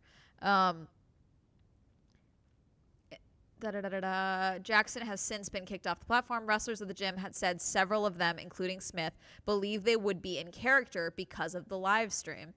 Jackson had been invited to the event by another Knock X wrestler, Andre Joel Hudson, who paid for Jackson's VIP ticket. In an Instagram post addressing the incident, Jackson's father, Quentin Rampage Jackson, criticized Smith for hitting his son, but also blasted his son for not going to the police after the incident. If my son would have just went to the police when the beer can incident happened, then the whole event could have gotten shut down, Jackson wrote. Smith would later apologize to Jackson, telling him he believed he was working as part of the show and pointing to the live streaming camera. Oh, apologize for the can. So it may have been a real can then. Jackson, who at first refused to shake Smith's hand after the incident, shook Smith's hand after wrestlers there appeared to agree that Jackson would run into Smith's scripted set and interrupt it. So basically, they hashed it out and thought it was good. And then they were like, oh yeah, you can run into the set while he's in the ring and like be involved. Yeah, that's what I'm looking at now. They'd said felony battery. Multiple wrestlers confirmed they had no initial plan for Jackson to run into the match and that the event was instead planned on the fly after the beer can incident. But wrestlers at the gym told the Times Jackson's run-in was supposed to be a scripted incident and instead turned into a real attack. Video clips of Jackson's live stream showed the 25-year-old sitting in the front row during the wrestling event. You just can't hit a can on my face, Jackson is heard saying moments before the incident. This shit isn't going to be scripted. This story appeared in the Los Angeles Times. This is from MSN. God. No, he then also, he was still live after because he like left the scene afterwards, which I'm assuming is why his dad was like, my son should have gone to the police. It's just, it's the video. If you have not seen the video, I almost don't recommend it. It's really alarming because he's wailing on a man who is unconscious. He immediately Psycho Stu immediately gets knocked out and he keeps wailing on him, not fighting back. And it's like, whoa. And everyone's like freaking out and then realizing, oh, he's fucking hitting him and trying to get him off. And then he was still live afterwards, and it was like, I'm tired of people fucking with me. Like it was really alarming.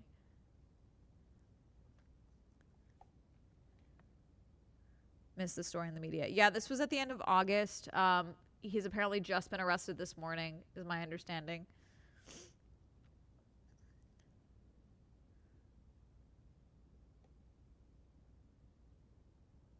It's a video of someone receiving, yeah, I think this does not talk about hang on, let me see how Stu's doing. Hang on.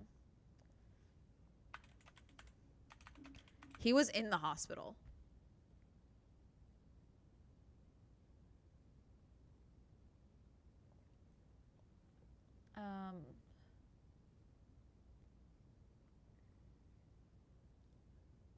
God, I really hate the state of journalism right now. I'm sorry. I'm not even going to be like fake news. I'm not doing that. I just hate that no one is doing their own reporting because no one wants to pay journalists anymore. So everything is like a scrap of another article. It's been driving me fucking crazy. Because what I just read was an MSN thing that was a scrap of a Los Angeles Times article. The ABC News article is basically the same thing with different wording. Let's try NBC. Let's see. Was arrested Thursday, held $50,000. How about an update on how Stu is doing? How about that? Okay. Smith, who was unconscious after the attack, was released from the hospital and was home resting as of August 31st in Facebook post. Okay. Okay, this is from August 31st.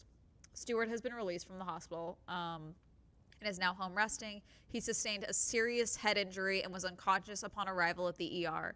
His injuries include trauma to both the upper and lower jaws, a laceration to his upper lip, and a fracture to the maxilla bone, which unfortunately resulted in the loss of several teeth. He has a long road of recovery ahead, but he remains in good spirits despite everything he has been through. We are deeply grateful for all the love and support we've received during this time. Thank you to everyone who has contributed in any way, whether through monetary donations, food, flowers, or gifts. Your kindness means the world more than words can express. And it was Contessa Patterson and Stuart Smith, which I believe is his wife. But the video is very upsetting. It's incredibly upsetting.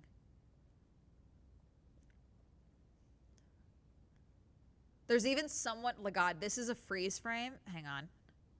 Can I show you this freeze frame? I'll show you this freeze frame, chat. It's not it's him gearing up to punch him again. The man on the ground is unconscious.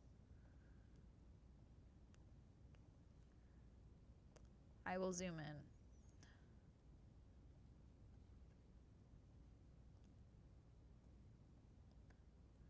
So this guy is like this in the background. So he's realizing, fuck. This is from Kick. This is Stu on the ground. He is out. And he punches him 24 times. Mostly around his mouth. On his jaw. It's rapid fire. It's real bad.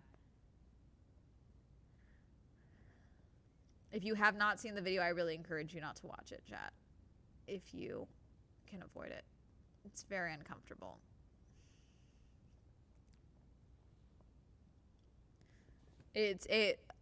When it was first happening, because I'm on streaming Twitter, obviously, so I got shown a lot of it. There was a few other clips of him from Kick that had been going around where I just think he would just kind of seemingly, sorry, I'm not focused on my face. There we go. He just kind of would fly off the handle a bit. It was like, I don't know if it was because he was trying to live up to his dad or whatever, but like there was a few other clips of him prior to this that went around where I was just like, that seems like a lot. But I also don't really, frankly, I don't have the highest of opinion of Kick streamers to begin with. So a lot of it I thought was like, this might be being played up for the camera. And then I saw the video of him beating an unconscious man and I was like, whoa. Okay, yeah, we have a problem here.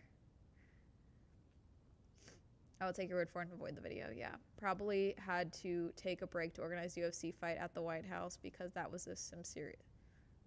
Because we are a serious country. What's up with Dana White promoting slap fights? Oh yeah, I went to that. Dana White is promoting slap fights. So I went to a slap fight last year, earlier this year in March, chat. I went to a slap fight. And I enjoyed it. It was funny because my dad likes doing this thing, chat, where my dad thinks I'm like a bigger deal than I am. Which, like, that's what dads are supposed to do. But, like, my dad is like, you should be in VIP. You shouldn't have to pay for tickets. Like, you should, which my dad bought the tickets, but, like, you should be in VIP. And then I kept seeing this crowd in VIP because it was, like, on the other side. They had a whole VIP area. And I was like, okay. Who's over there that like everyone like, and there were people I recognized over there.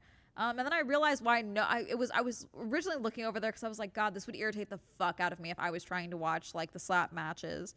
and there's like a bunch of people like talking in the fucking VIP area. That would irritate me. And then I realized who they were talking to. It was the Tate brothers. As in Andrew Tate and the other one whose name I don't fucking remember. I don't like either of them. And I was just like, oh, and everyone's like, yeah, Dana White does that. And I was like, interesting. But yeah, Dana White was putting that on. Tristan, that's it. But that's why. I'm so glad you weren't in VIP. Yeah, I think I would have been a problem. And then they walked by me. If you guys watch the slap fight video on YouTube, it is on YouTube. I show them walking by me at one point because in the lobby of the Fontainebleau, they were walking by with like a horde of like fanboys following them, and a few women, but mostly men following them.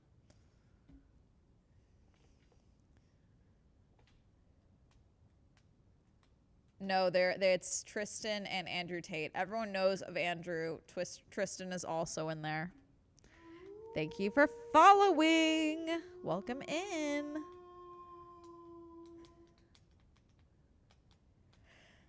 Oh, God.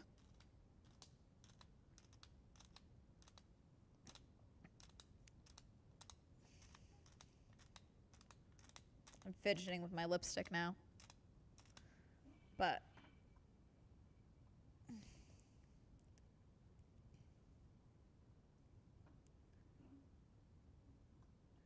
the assault, okay, sorry, I found this article might actually have good information. Shout out NBC. The assault, which Knock X Pro Wrestling Academy said was not planned, appeared to stem from an incident earlier in the evening. We talked about this.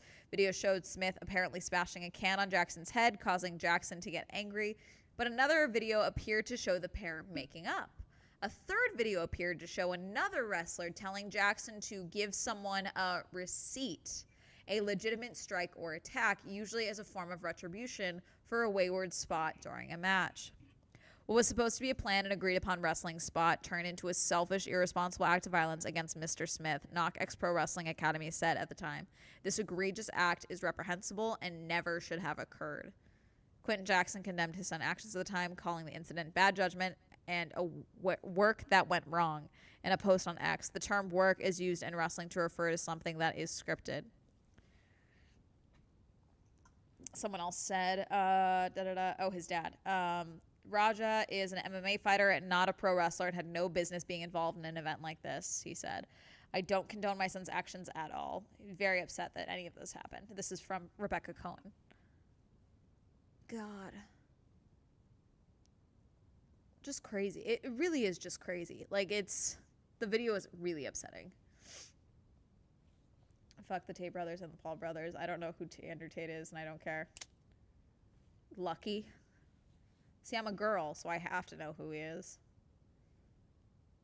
Wrestling jargon is delightful, old school carnival style. My favorite wrestling story. Okay, I'll always remember this. It was Christmas Eve. Okay, my grandma was in hospice at my aunt's house, my aunt and uncle's house. Okay, and I was she was basically sleeping. Okay, she passed the next day, unfortunately. But she was more in a coma than anything.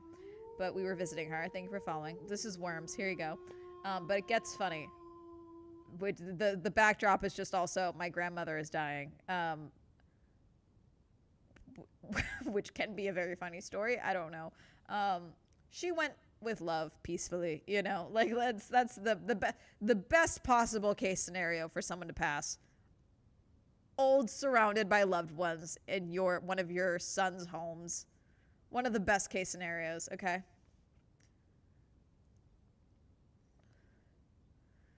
But it was me, my dad, and my uncle were in the room, and my grandmother's out. So my uncle's like, she's not gonna care what's on TV. So he puts on wrestling, and they had like this whole thing going where there was like a Christmas tree and different presents like wrapped up, okay? Like outside of the ring. And so during wrestling, they could like jump out and grab a present and like open something and then see what weapon they had to bring into the ring, like what prop they could have to bring into the ring with them. And I'll just never forget the announcers were like, okay, so-and-so has picked up a clarinet. I don't think he's classically trained. Oh my God. It was, it was something like that, where it was like it was a musical instrument or something, and they were like, now I don't believe that he's classically trained, so I don't know what he's gonna do with that. And then he just like, it was a prop one that he like broke on it. It was very funny, but like I just remember we all just started dying laughing, and then my grandmother is basically in a coma. It's not funny, but it's kind of funny. Hello, when they were doing wrestling.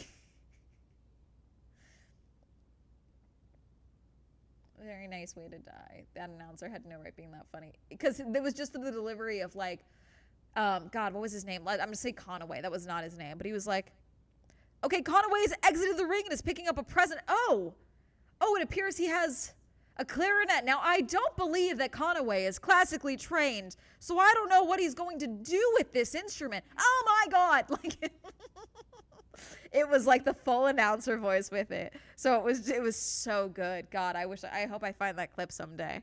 That was forever ago now. God, that was 2019? Yeah, 2019. Gosh. It killed me. It killed me at the time. I was dying.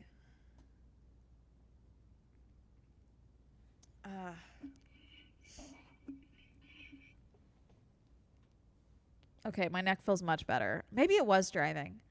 Maybe this is the sign.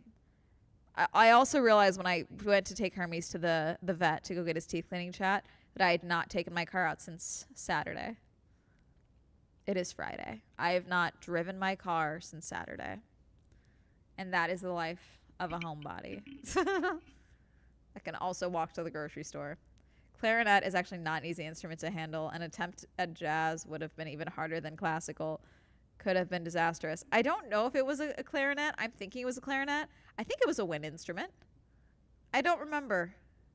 I just remember them saying, I remember the phrase, no, I don't believe he's classically trained. Like, and it was so fucking funny.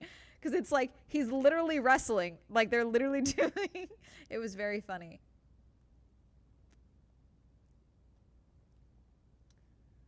In some parts of Africa, funerals are a cause for celebration of life instead of sadness. Yeah. No, a lot of my family has done celebrations of life and things like that. Like when Lisa passed, Lisa was my stepmom chat, for those of you who don't know. Her and my dad were together from the time I was 13. She passed away in 2022. My dad and I took care of her along with nurses.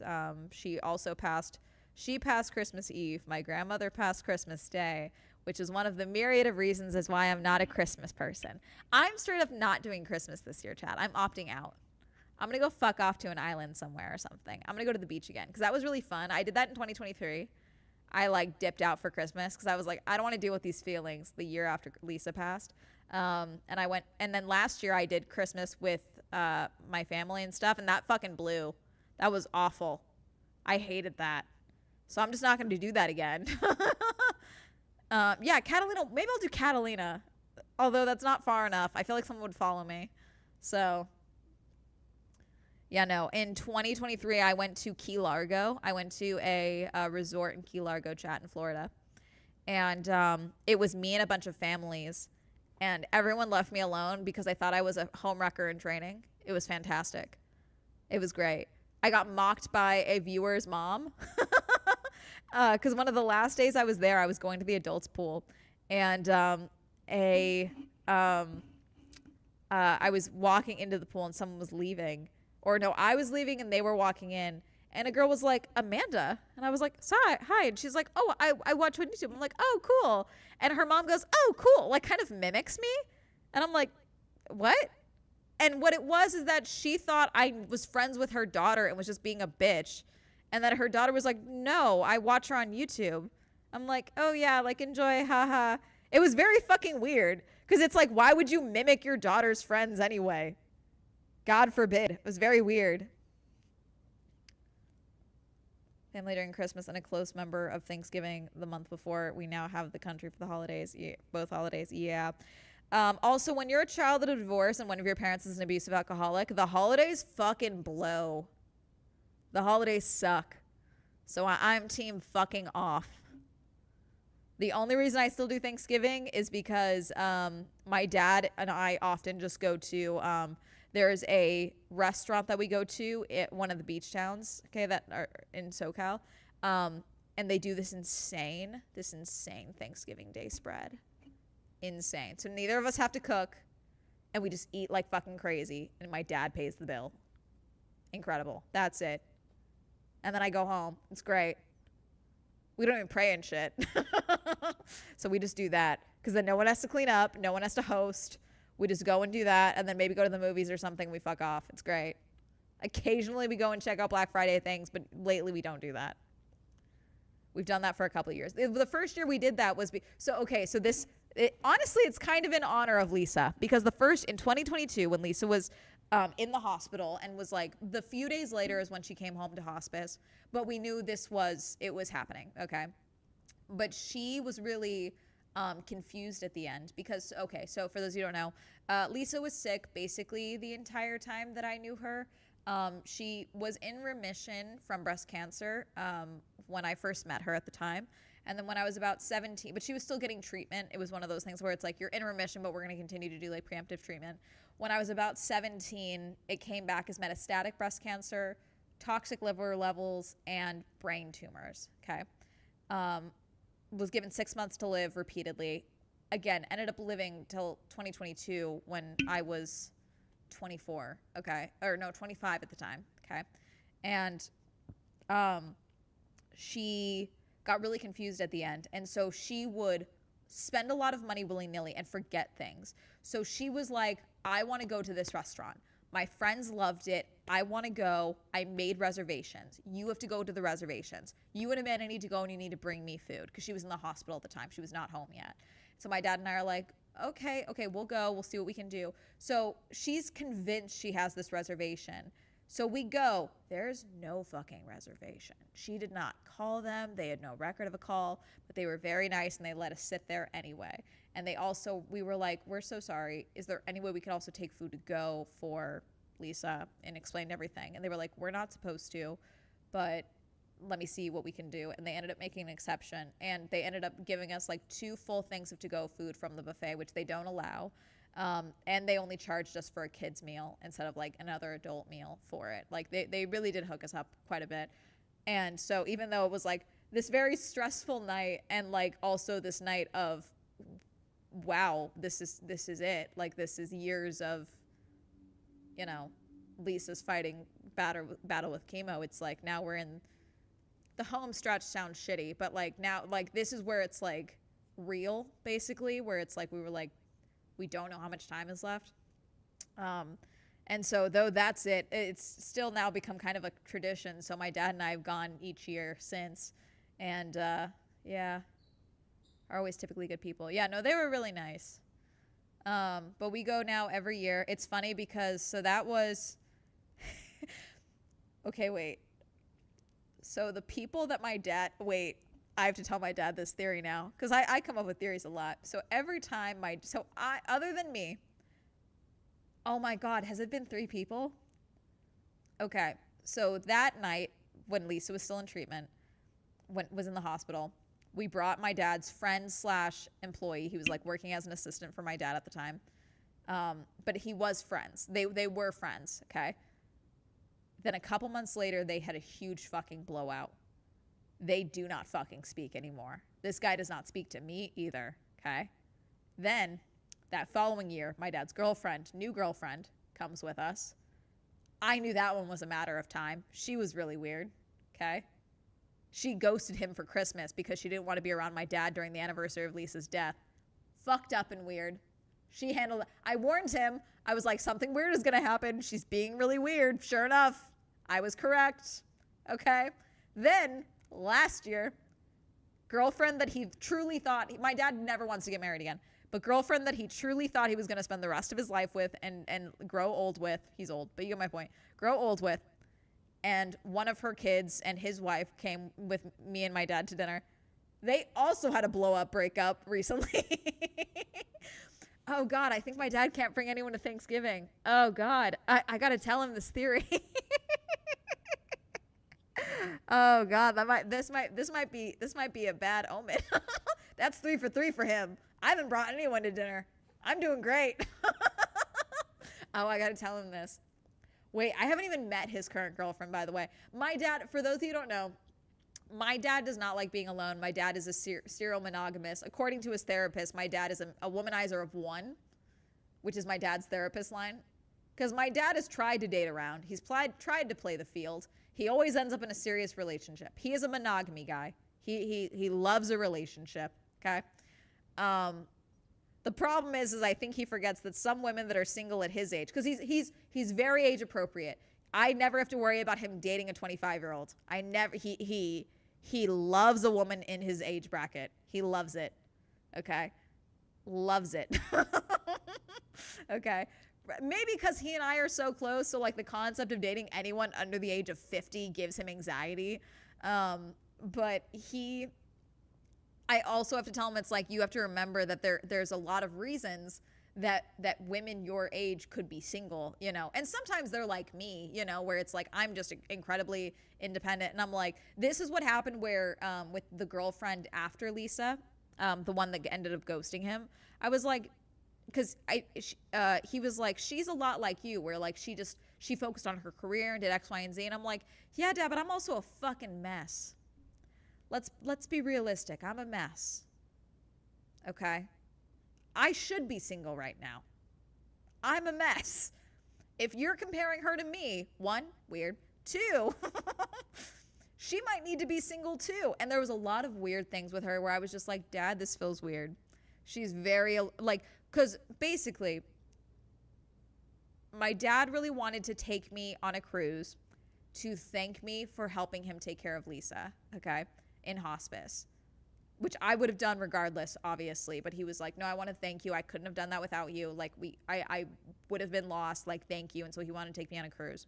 He wanted to bring the new girlfriend on said cruise, okay, just for the sake of, we were already getting separate rooms and things like that. And she like wouldn't give him a date of like when she would be willing to go on the cruise. Like, it was really weird. She like wouldn't, she like was allergic to making a commitment.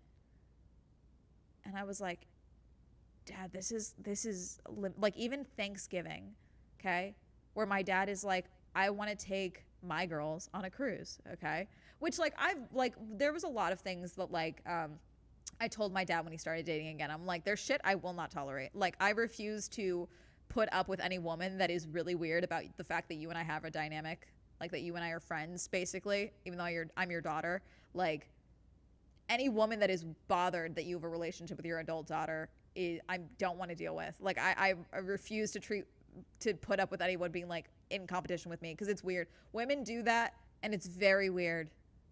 It icks me out every time. It's like the opposite of like a boy mom or anything like that. Because I'm not like a daddy's girl, but my dad is definitely a girl dad. You know what I'm saying? And that's weird because he also has a son. But my brother lives on the East Coast, okay?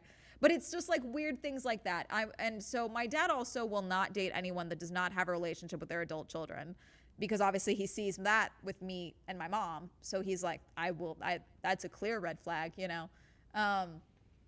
And so that's not what was happening here. But it was like, first I thought she didn't want to go on the trip because I was going on the trip. And then I was like, oh, no, this requires her to schedule something. Like, this requires her to like acknowledge like this is a real relationship and she wants to travel with her boyfriend. Like, it was really weird. And then Christmas, I had warned my dad because Lisa and my dad were not married. I warned him. I was like, I know you don't think of yourself as a widower, but you are. And a lot of women are very weird about the fact that if Lisa hadn't passed away, you two would still be together. And he's like, that's not going to be it. I was like, it's totally going to be it, because you're going to bring up Lisa because she was a big part of your life. She was a big part of me and Grant's life, my brother. She's going to get brought up. And a lot of people are going to be really weirded out by that. And there's nothing wrong with that. But you need to be clear about when that happens, that you're not going to tolerate that and move along. That's just not the person for you. And then the first girlfriend that he was with ghosted him around the anniversary of Lisa's passing.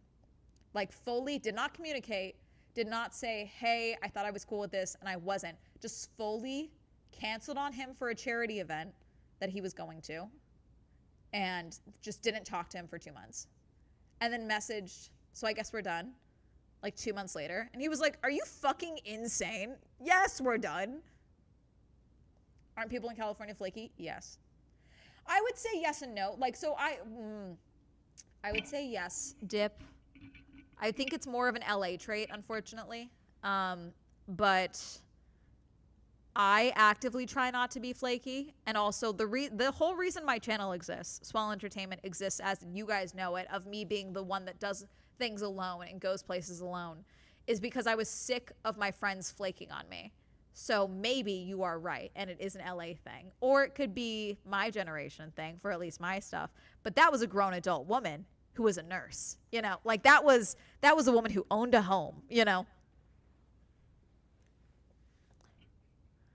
Yeah, you can't pretend it didn't happen. Yeah. While coloring LOL, love your videos. Thank you.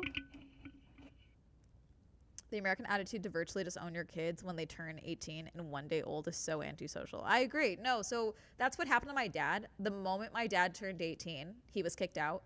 And so from the time me and my brother were kids, he was always very adamant, like, even no, I would say around the time the divorce happened. Okay, so when I was like they separated when I was 11, divorce was finalized when I was 14. Yeah, around that time when it was very clear my parents were not going to stay together. Okay, my dad was always very adamant that when we turned 18, we were allowed to live at home rent free as long as we got a degree and had a job. That was always very clear. Because he also made it very clear that unless my dad would always offer to pay for film school, but he always made it very clear, like, he didn't believe in university. He didn't think it was like necessary. So he wasn't, and he also didn't want us taking out student loans. So he like wasn't going to help with student loans. But like we had a lot of junior colleges in our area. That's what I ended up doing. My brother ended up trying to go to university and then ended up doing junior college. But like that was the rule. If you had a job and got a degree, you could do that, which is why when I decided to be like, oh, I'm going to do YouTube and for a year and give it a try, I already had 2 associate's degrees, which is why my dad was like, yeah, of course, you have a plan, you have a year, sure, why not? It's totally cool. You have the most East Coast vibe in a good way. Thank you.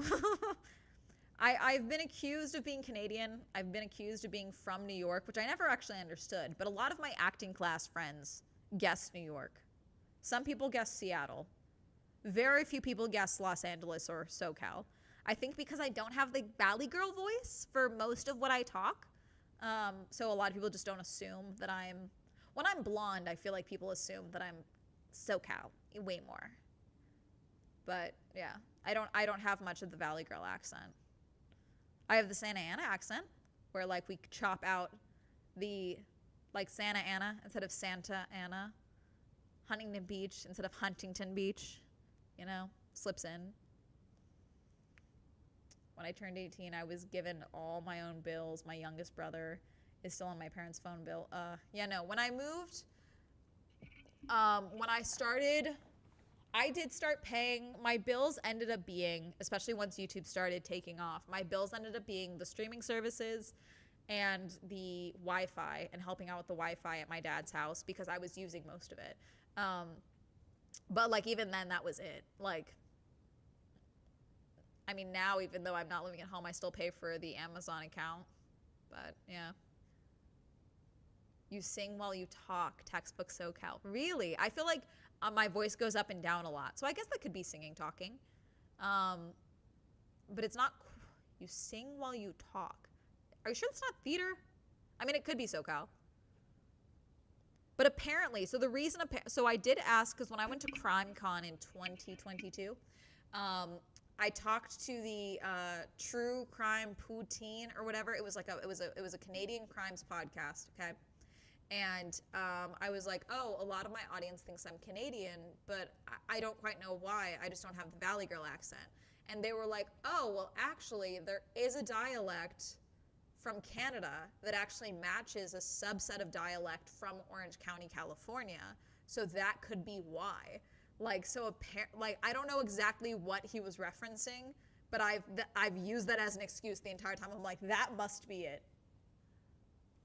Getting kid out 18 in this economy should generally be illegal. I agree. Most people don't. Most Gen Zers now, I believe, still live at home. I think it might just be theater arts. The accent does give coastal. I don't tend to stick with people who are flat out flaky, but I do have some friends who tend to be a minimum of 25 minutes late to anything unless I pick them up and physically make them be on time. Although they can be rather slow and getting out of the house. See, I do feel like being late is an LA trait now. Like Hollywood late is what I call it. I'm an anxiously early person in a family of Hollywood late people. And I just find it rude. So I don't tolerate it most of the time unless someone is like, hey, I'm actively in traffic. Like, I'm on my way. I'm so sorry. Put a green screen background of her space. LOL. This is not a green screen background. This is my apartment. You can see my hand in the reflection of the mirror. Wait. Boop. That's my background. Appreciate the event talk. I work many events and many of them are very poorly run. Yeah. But yeah, no, most people I feel like are still here at this time. I don't tolerate being super late to things. I also don't tolerate people making me late to things on purpose. I just find it incredibly rude. Yeah. If I'm not 10 minutes early, I start stressing out. I agree. Advanced CIA green screen. Yep. So right. CIA.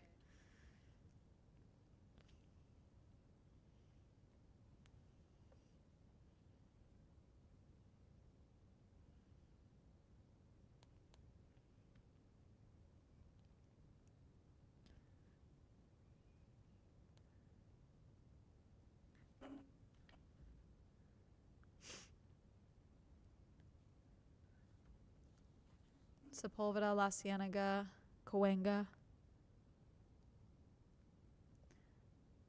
Holiday Matsuri yet? No. I have African friends. I have to be late to be on time when I meet with them. I'm anxiously early too. I don't like people wasting my time. I won't waste theirs. Yeah, exactly. I'm ready for an event 3 weeks in advance. I don't know how people can be late and flake. Yeah. No, so this past weekend, Saturday, I had a very busy day and I realized like, oh God, I've said yes to too many things like that Friday. But my friend's birthday was Sunday and I was already like, okay, I'm going to go, but I'm so tired. And also it was at a bar. But then after I finished filming for the day, I was like, fuck, am I sick? And I wasn't feeling super good. And so I messaged her and I felt really bad because I was like, hey, I'm so sorry. I think I might be getting sick and I can't be around people. Like, I don't want to risk it. And there is something going around, which is what I thought I might have had. And I think I was just exhausted and talked out because I was so on the day before. Because I ended up being fine on Monday. But I do feel better knowing that I didn't, like, just take that risk and go. Because I would feel like the piece of shit if I got everyone sick at my friend's birthday party. You know what I'm saying? Like, that's where I'm like, if I think I'm sick, I'm going to back out. That's also my responsibility as someone that goes to so many events. I need to be on top of acknowledging, hey, I might be sick. I need to be the responsible one and not go. So, like, am I an asshole who is missing a friend's birthday? Yes. But am I not? But I refuse to be the asshole that goes to the friend's birthday and gets everyone sick. You know? A lot of trans parents can't pronounce them. Sepulveda, La Cienega, and Cahuenga? I'm from Orange County. I'm from 45 minutes away. I have been driving these roads for a very long time. I grew up coming to LA. I was going to be an actress. Well, I know it's fairly early, but would you attend DreamCon again? So sad I missed you this year. I would attend again. I did enjoy it. And everyone, like, a lot of people complained about the vibes to me later. Like, they were like, oh, this sucked, X, Y, and Z, this sucked. But, like, I really enjoyed myself. The vibes were very cool. Everyone I met was really cool. Obviously, there was a fight that happened. I was not there when that happened. And I overall had a very good time. So I definitely would do it again. My client asked me to visit, but he's recovering from a cold, and my mom just had a hysterectomy, so I'd opted out. No, exactly. Like, you got to think about it. Always aim to be 15 minutes early for normal lectures. Conferences are a different story. I mean, other people, not you. Gotcha. I love hearing people pronounce La Canada, like the country. La Cienega? Oh, La Canada. I was like, what are you saying? I mentioned Canada earlier, so I literally thought you were saying La Canada instead of La Canada. No, you're good. My bad. You're fine. I don't hate people that waste my time, but I judge them harshly. That's fair. No, I feel like once someone makes it, like, it's one thing for someone to be like, I'm so sorry I'm late. It's another thing for them to do it regularly. I have a friend who I love and adore, but I do not bother inviting to things anymore because she doesn't just cancel. She won't give me an answer of whether or not she might go until the day of. And I'm like, we're not doing this anymore. I love you, but no, absolutely not. No, because now what if I could have asked someone else, but now we don't have time? But you didn't want to, say no within a willing time frame, because then that would mean giving an answer earlier, Santa Anita racetrack, but I live in Miami now. Nice. Also, you trusting your gut possibly kept you from feeling worse. Sometimes taking a rest be the difference between sickness and health. Yeah, no, and honestly, like there is something going around. I haven't gotten the flu shot yet. I need to get my COVID booster. But like there is sickness going around right now, and I don't want to get sick. Plus, I just go to too many big events, and I had been to 2 events back to back that day, the day before. And so it's like, let's say hypothetically, I wasn't showing symptoms yet, like aside from feeling icky, but like maybe I was contagious. I didn't want to take that risk. It's just something you got to do sometimes. I love hearing people try to pronounce the Kinnickinnic River. Kinnickinnic River? Is that it? Kinnickinnic River? Yes? Wrong? Incorrect? Well done! Yay! I usually try and go phonetically if I can. Nice. I had a place in Arcadia near when I was in my 20s. I miss SGB. So would you ever go to San Diego race day and wear big hats and cool dresses and drink Baldwin Bucks? If that's an alcohol drink, then no. But yes, no, I'm at the Santa Anita Mall fairly regularly, chat. It's one of the few malls that is surviving dead mall theory. It's doing incredibly well. I like going over there. They have all the fun stores. They have a Kinokuniya, which I like a lot. There's a Heidi Lau there, which I also like. So yes, I'm in that area fairly regularly. So I would go. I loved COVID lockdowns. I'm not really a people person, but I suppose I can be in small doses. No, honestly, I talked about that. There's quite a few creators that I've talked about that with, because I was so wildly productive during lockdown. And as much as I got touch starved, because I really am like a touchy person, I do very well alone, especially now. Like now that I have space and things like that, like I was so productive. Because I wasn't traveling or doing events in person, chat, I was saving so much fucking money. Like I think I finished a book. I started writing another one. Like I I was so productive, and I do miss that because now that I'm also streaming, like I feel like it would almost be I'm more equipped now for it, more than anything. And the amount of creators that are like, no, I totally agree. Like I don't want another pandemic, but I do miss lockdown. Like because a lot of them were also homebodies that now, because of the size of their audience, they have to be like people and they have to go out and do events and things like that. And a lot of them were like, no, I love just being able to work. Like I love not being bothered and just being able to stay home and work. San Diego Mall specialized to cater to Asian clientele. No hate. Honestly, valid and sick. Works well. Oh, great. You are still on. No, I know. I should get off because it's 7:30. Although I ate. I'm trying to decide if I want to have a bowl of Cheerios as dessert. There was a gal that I was crazy about, but she would consistently make us half an hour late to a movie. Electric chair. No. At some point, I just started telling her the movie was half an hour earlier than it really was. Everything went smoothly afterwards. I don't know that she ever realized, but no. That's insane. Californians, but the California Department of Public Health. Oops. Sorry, I was reading your comment. Where'd it go? Public of Health has mandated insurance to pay for COVID boosters. Let's go. I do have insurance.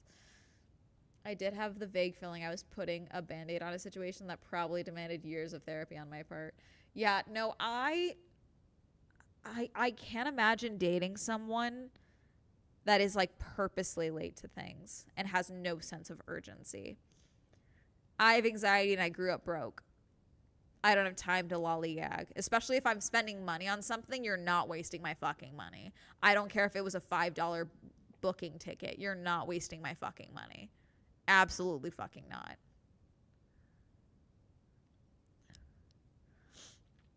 I hated COVID restrictions, especially here in Hawaii.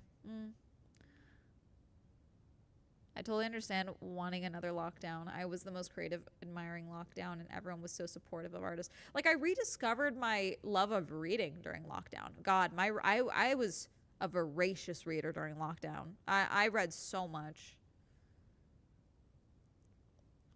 People with no regards for time seem to be in large quantity. I just don't tolerate that. You guys, there's a lot of reasons I'm not dating right now. I'm a mess, one. I fully acknowledge that I am a red flag and I am the problem, okay? But I have very little tolerance for you'd have to add to my life. You can't be a drain on my life or my resources. I just refuse it.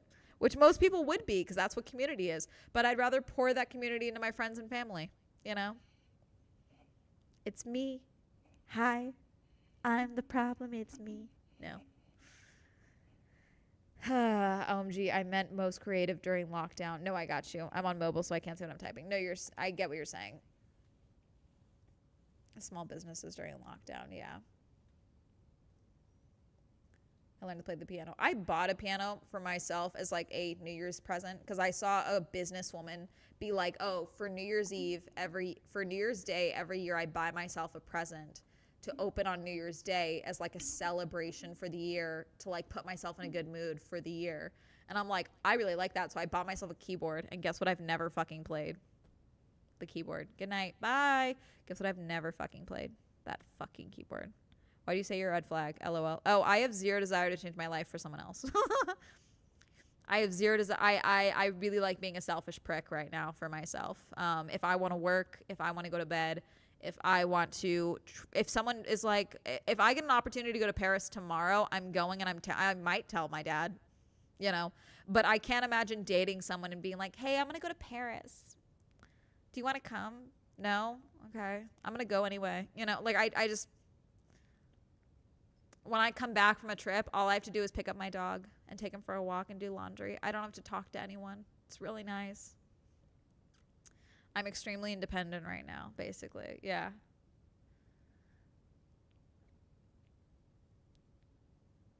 I'm also just not trying to date right now at all. Like it doesn't intrigue me. Also, I have the risk, like, which everyone is obviously talking about right now, which is like, oh, why is Gen Z not having sex? Why is there like this relationship crisis in Gen Z and millennials? And it's like we see this in the stats that a higher amount of Gen Z women are leftists and a higher amount of Gen Z men are conservative, you know. I will not let someone touch me that does not think I deserve rights. You know what I'm saying? And someone's going to be like, that's an extreme. You would say that. But like the statistical risk of me going out with someone right now who is like, she's subhuman till she's pregnant, you know, is like alarmingly high. And I just refuse to put myself in that situation. You know what I'm saying? My girlfriend took a spontaneous trip to Paris, so I couldn't go on. No, exactly. And like, that's the thing as well, is it's like, I've had this issue because I am doing a no-buy right now because of my credit card debt, but I am still a pretty high earner, chat. I make good money. I'm fully self-employed, you know? And that makes a lot of people uncomfortable. Hold on.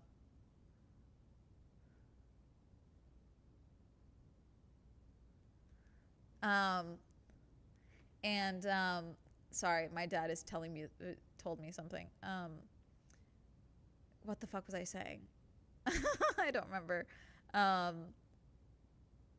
No, oh, sorry. A lot of men my age, and again, I'm bi, chat, but like, I don't know, I haven't met a lot of women that I attract a very specific type of person. Let me explain this as well. Okay, this is the also issue, because I don't attract my type ever. And when I say that, people think I'm talking about physical attraction. No. They think I'm talking about attractiveness. Aside from the fact that, I'm sorry, you got to be taller than me. I'm 5'2". It's not hard. Men, women, all of you got to be taller than me. Non-binary peeps, if you want me to be attracted to you, I'm sorry, you got to be taller than me. It's not difficult. Grow. Get taller. That's it. That's my one standard truly for physical attractiveness. For me to be like, this could work. Like, I need you to be taller than me. It's so funny, Temple, because Yuki is the only driver that my dad is like, I think I'd be cool with you marrying. Yuki is the only Formula One driver, according to my father, I'm allowed to marry, which I do find very funny. But I need you to be taller than me, okay? But when it comes to, I think because of how I am on the internet, I attract a very meek, awkward type of person who stutters when they speak to me. I don't find that attractive whatsoever. I need you to be confident, either in yourself, your abilities, how attractive you find yourself. I don't give a shit. But you need to at least be somewhat confident and have the ability to hold a conversation with me. I'm not attracted to insecurity and meekness and things like that. But because of how independent I am, I think people think that I want that type of person because they're like, oh, she'll wear the pants for me. And it's not even about wearing pants. Fuck wearing pants. I don't care. Okay. But if you want me not wearing pants with you, I need you to be confident about it. Okay. You're just too girl boss. I'm too girl boss, clearly. I'm too girl boss to date. Think women shouldn't vote. No, thank you, sir. Sorry, let me scroll up to your other comment. I like free will and autonomy. I'd really like to have someone relinquish my solitude. No, exactly. And that's the thing that a lot of people don't seem to understand, where it's like, oh, you can't tell an independent girl nothing. Like, you're battling with her peace. Like, there's no other man. There's no one else. There's no other man or woman that's like taking my attention from you. Your competition is myself, and I treat myself like a fucking princess. Like, I went for funsies today. I went and bought myself a pretzel, a soft pretzel, so that I wouldn't go and spend money at Starbucks because I'm boycotting Starbucks. You know what I'm saying? But I was gonna go borrow their Wi-Fi because I can. Okay, and like that's like, if I want to go, I'm like, I'm gonna go spend something. I'm gonna go buy myself dinner. Nice dinner, expensive dinner. Yeah, I might go do that. It's been a while. It's been a month since I've been out, since I've gone to a restaurant. Let me go buy myself some nice, expensive cacio e pepe. You know, 5'3" and up only. My brother just sent me a text. Grey's Anatomy is One Piece for white girls, and I'm dead. Will not get with someone who has differing political views than me. It's just not worth it. I don't have sex because my meds murder my sex drive. Cool. Sorry. When they vote against the things that make you, you. Yeah, exactly. Let me ask my genetics that. Where lives? He's 5'3", perfect. They think it's book talk romance. Girl math. I don't think anyone of that is unreasonable, lol. Maybe that's why I have no interest in dating right now. Starbucks isn't even that good and it tastes bad. No, exactly. And it's like, no, I talked about this a lot, chat, during the, like, post-election. I talked about this the other day. I was floored, okay, when Trump won again, okay, in November, okay, which, side note, it was my birthday. Every couple of years, the election falls on my birthday, which is why we celebrated a week early, which was the smartest thing I did. Because it was either, okay, no one's going to want to celebrate my birthday because everyone's going to be celebrating Kamala, or no one's going to celebrate my birthday because everyone's going to be miserable and the potential fall of democracy. So we're celebrating a week early. Smartest thing I did. But the amount of women that I saw online that was like, that's it. Men,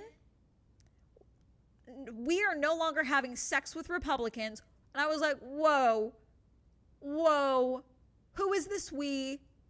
I was never having sex with Republicans. And it was like, then it was people being like, women, it's time to stop having sex with men that don't care about you.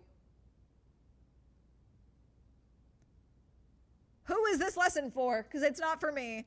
And I was just like, I was telling my friends that were in relation, because I have a lot of friends that are in like committed relationships. And I was like, is this just a thing people were doing? Just having sex with people for funsies? And one of my friends said, yes, Amanda, some people are whores. And I'm like, wow, that's a bit far. And it's like, yes, some people want to get laid. And I'm like, okay, but still, I can't imagine wanting to have sex with someone that wouldn't care if I got hit by a bus or not. You know what I'm saying? That's crazy.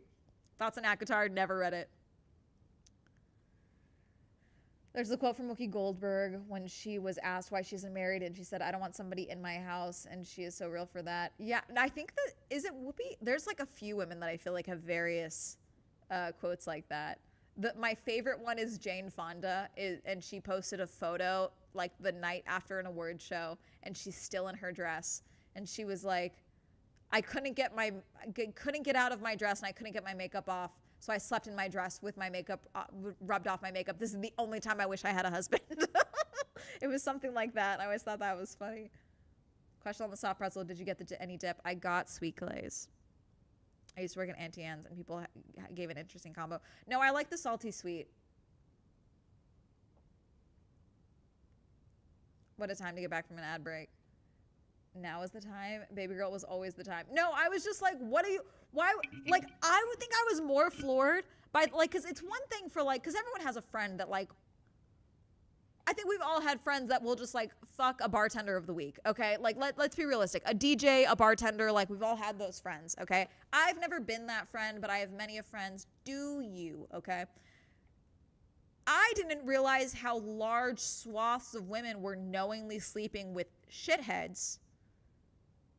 Like knowingly sleeping with men that they know can't fucking stand their existence or think they shouldn't vote. And I was just like, pause, rewind. Why? Surely. But I'm also one of those people, you guys, I've been single for so long. I am wildly independent. I cut off a parent. I cut off the person that gave birth to me. Okay? I don't put up with a lot of bullshit. Okay? Also, as someone who has family members, a lot of my family members, my extended family, a lot of the women in my family did get pregnant in high school.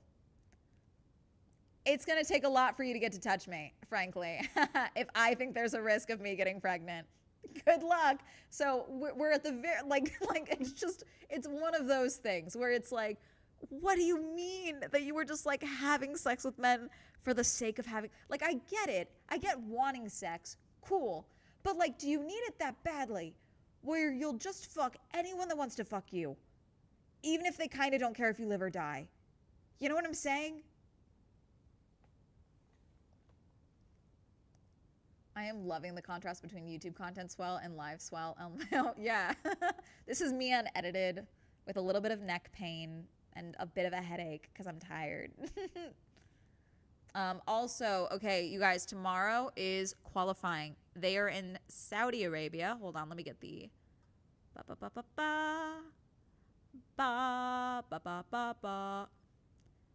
All right, qualifying will be at, where are we? 5 a.m. tomorrow, which means I will be live at 4:30 a.m. PST. Yes, Amanda, you're gonna be up that fucking early? Yeah, that's what having motorsport brain rot does to a woman. See, what boyfriend is gonna tolerate me getting up at 4:30 a.m. to go live to talk about 20 men trying to get the fastest time on the board for a race that happens the following day? You see what I'm saying? I get to do whatever the fuck I want.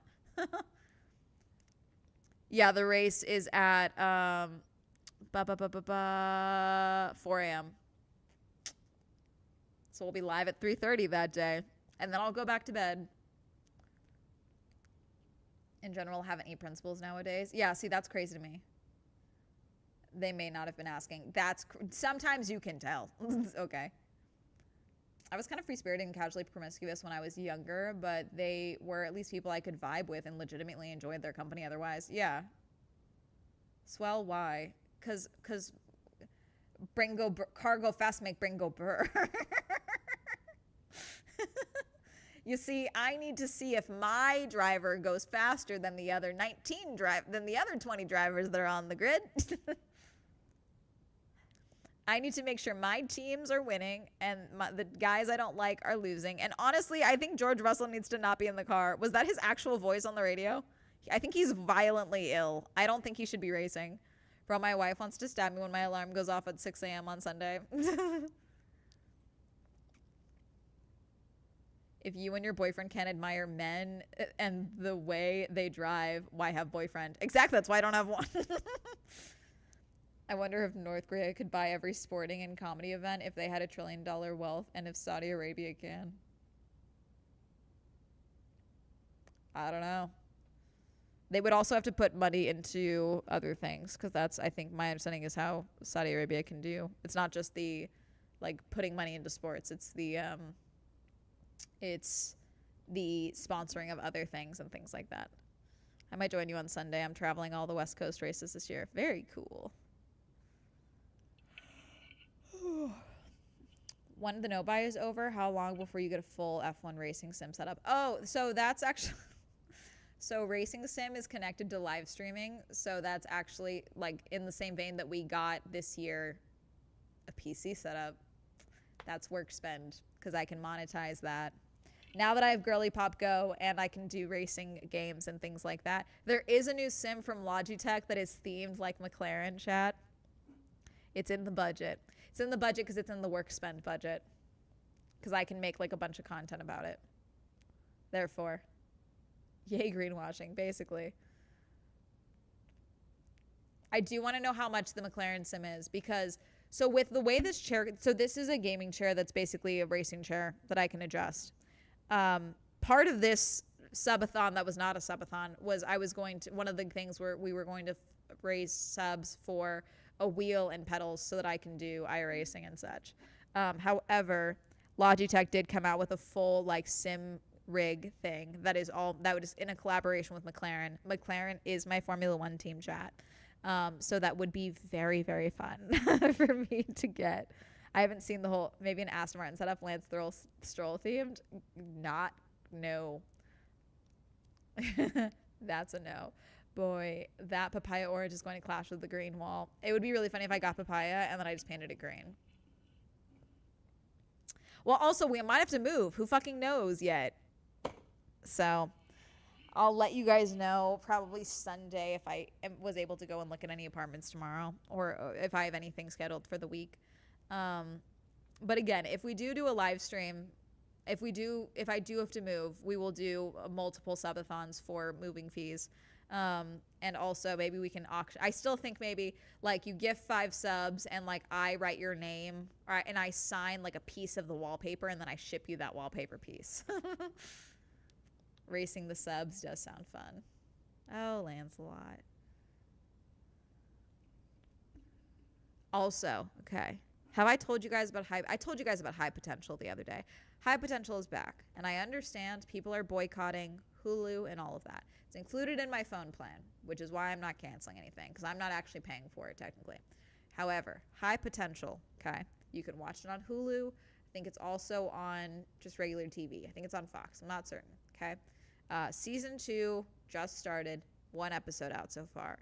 The cliffhanger of the first episode is so good.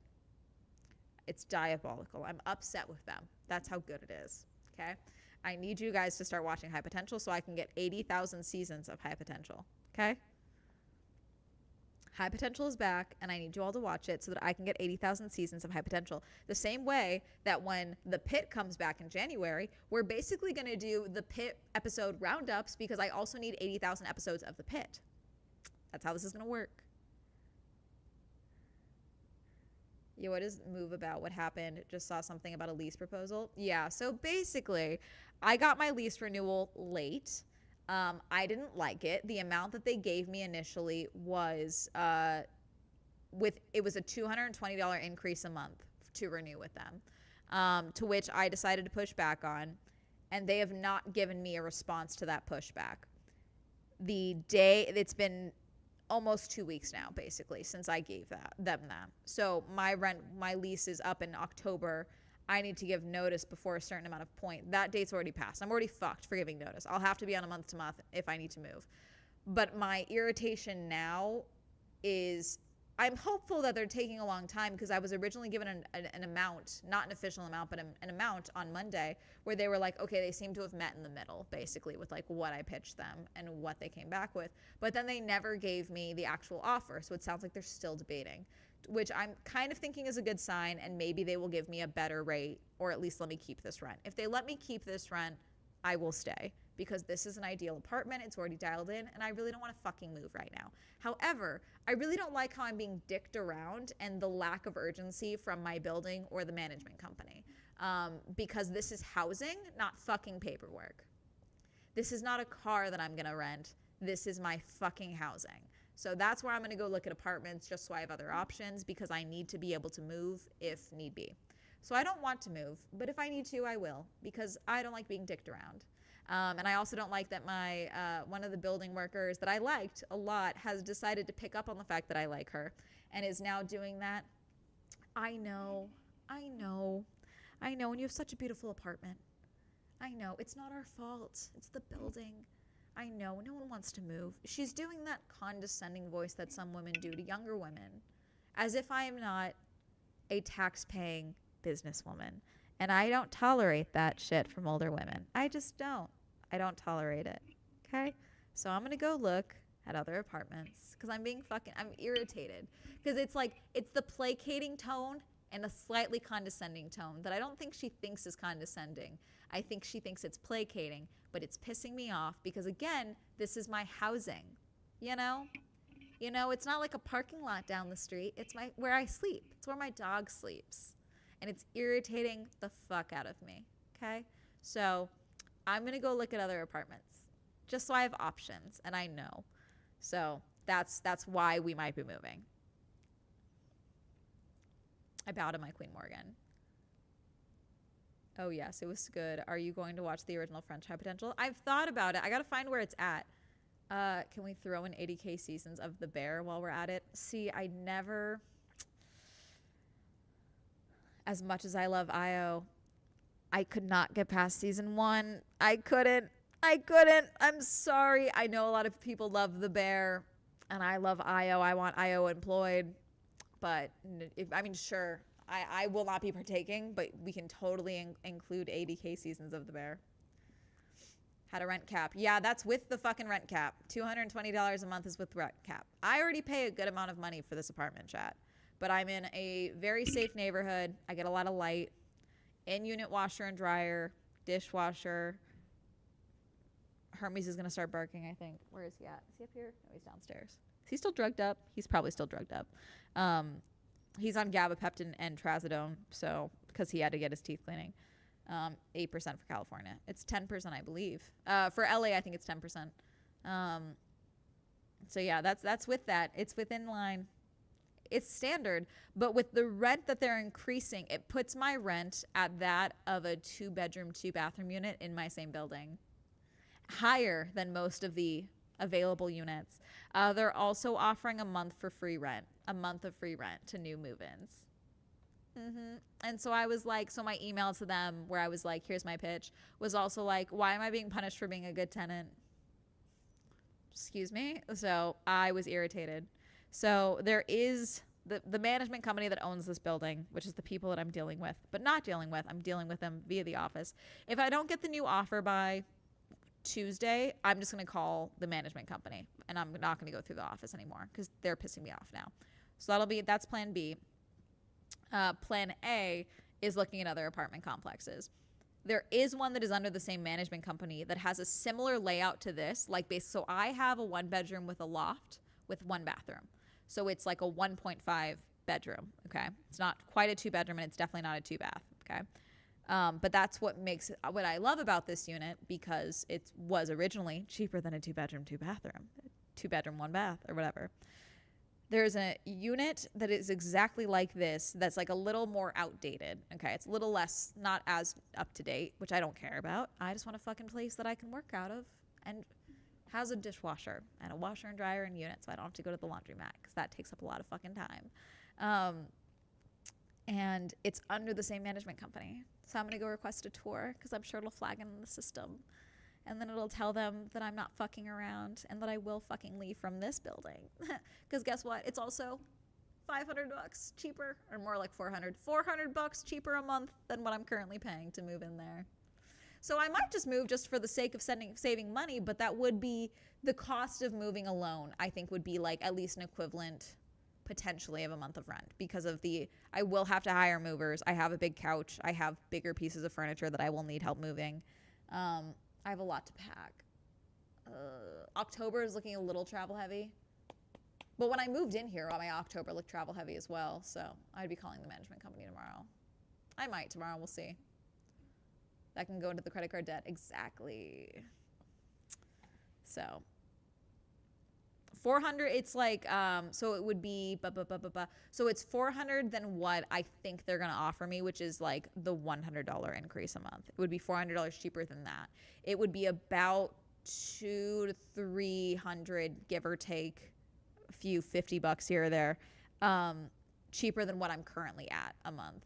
So we'll see. But then also it's another security deposit, which my security deposit here was $500. The security deposit now for this area is the fucking rent fee, which I already talked about with my dad, which I don't have that type of disposable income right now where I can just like pull that money out, unfortunately, because of the credit card debt I'm dealing with. Which my dad was like, okay, well, your credit's good with me, as in my father. And my father's like, if we need to move you, we need to move you. I would loan you that money, no problem. So is the lighting that same or worse? Is the lighting the same or worse? I haven't checked it yet. That's also the issue. The lighting here is fantastic. You guys don't notice it on camera, obviously, because we're facing windows. But like the natural light in my apartment is very nice, which is very good for my potential mental state. $1,200 annually is worth not having to move, especially with the dog. Yeah. We shall see. We shall see. But like, I also don't want to move because I love this apartment. It's dialed in. There's a few little tweaks that I want to make that are like just like decor tweaks. But like, I have this apartment really dialed in. I've got it really set up in a way that I wasn't able to do at my old apartment because I was in a studio before. I fully thought that I was going to stay here until I bought a house one day. Like, that's fully how I thought of this apartment. But, you know, with the current state of the economy, I think they're going to just keep trying to fuck me. So, you know, it is what it is. But I have to deal with it. And it's fine. But it's a bummer. You have thousands of bowls worth of soup memories there. I know. Do you know how much soup I fucking made in this kitchen? I have a great kitchen. This kitchen was way better than my other one. My other studio, I probably could have gotten my other studio more decked out. What I should have done when I was at the studio chat is gotten one of those like portable islands, you know, that they sell where it's like an island. I should have gotten one of those and like had that as like a table. I never actually had like a dining table or anything at my old apartment. I still don't have a dining table here because I haven't found one that I like. That was like my one allowance for like a big purchase this year, chat, for my no buy, is if I find a dining table that's like the perfect dining table, that's hardwood, that like, I was looking at secondhand markets. I didn't find any ones that were the size that I liked, but like one that I'm like, I know I will bring this for the rest of my life. That's a purchase I'm allowed to make. Trying to buy a house right now is even worse. People are asking around $150,000 more than what their home is worth. Yeah, no, it's insane. You have more soup than the average Eastern European grandmother, I think. We should all be that healthy. I love soups. I'm such a soup girl, chat. The soup I made tonight is from last night.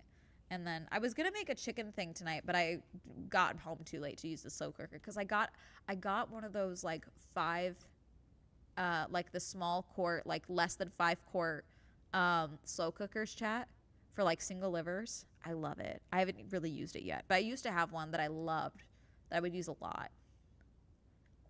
Time to collab with maker YouTubers, LOL. Yeah, no.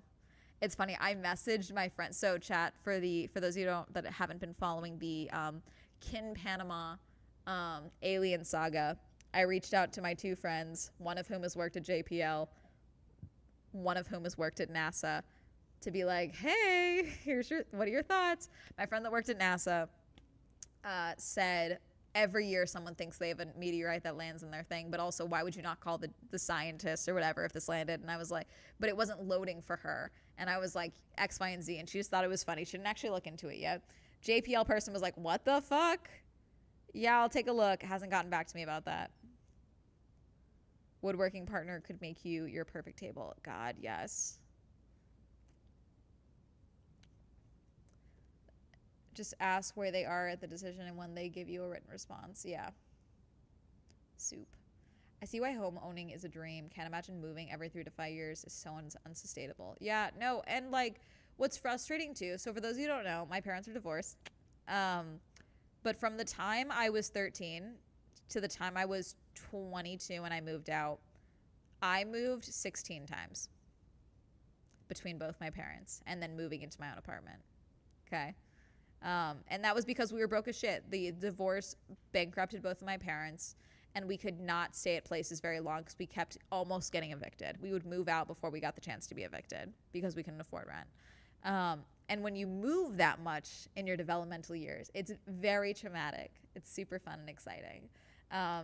But that's what makes me want to camp out and like stay at a place longer, and also makes one of my dreams home ownership, because I want a spot that's fucking mine.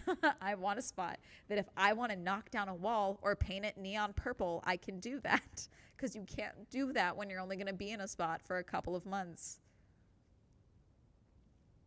I think they raise rents just hoping they don't get any pushback. If they have empty units and offering free month-to-month new tenants, it makes more sense to keep a good tenant happy than to stay. Yeah. Made a pipe out of cherry today. Just rough shaped but functional. Cool. My goal at least is to own a condo. Yeah. God, it's crazy because like 2023, when I did have quite a bit of disposable money, which for the record, chat, 2022, I almost pulled the trigger on a condo in Vegas. It was furnished. It was beautiful. It was pet friendly. I almost did it. But then Lisa got really sick, and that's when everything threw a wrench in it. And then my financial irresponsibility started a couple months later. Okay. But like there was a time in there where I very easily could have gotten at least a condo, but I also was so anti-condo. I was like, I want a home. But I do wonder where I would be at if I had just like bought a condo. But I also feel like I think I would be in the same boat, but just more in a fucked position, because I would also have a mortgage. You know, like for me to comfortably own a home, I had to go through this no-buy year of acknowledging that I had impulse control issues when it came to spending money. Once I had money, you know, because like I'm dealing with all that now, and now I'm currently in this pocket where I'm just obsessed with saving money. I'm obsessed with saving money. I'm obsessed with paying off my debt. I will get it paid off, and then I will find a home one day, you know. But it's like I think I would be doubly fucked now if I just got a condo at that time, because I would have gotten a condo and then still been spending money like an idiot, because I would have been in my idiot spending era still. I think that time frame wouldn't have changed just because I bought a home or a condo. You know what I'm saying? Housing market in O seems to be turning at least. Yep.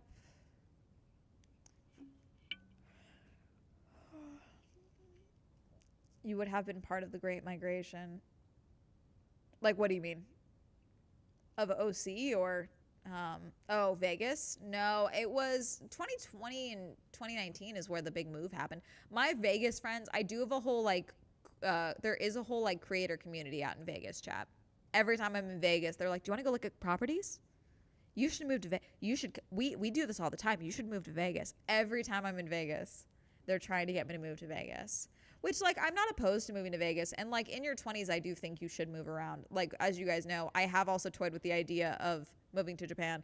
I am learning Japanese. It is super early. Do not ask me to say anything.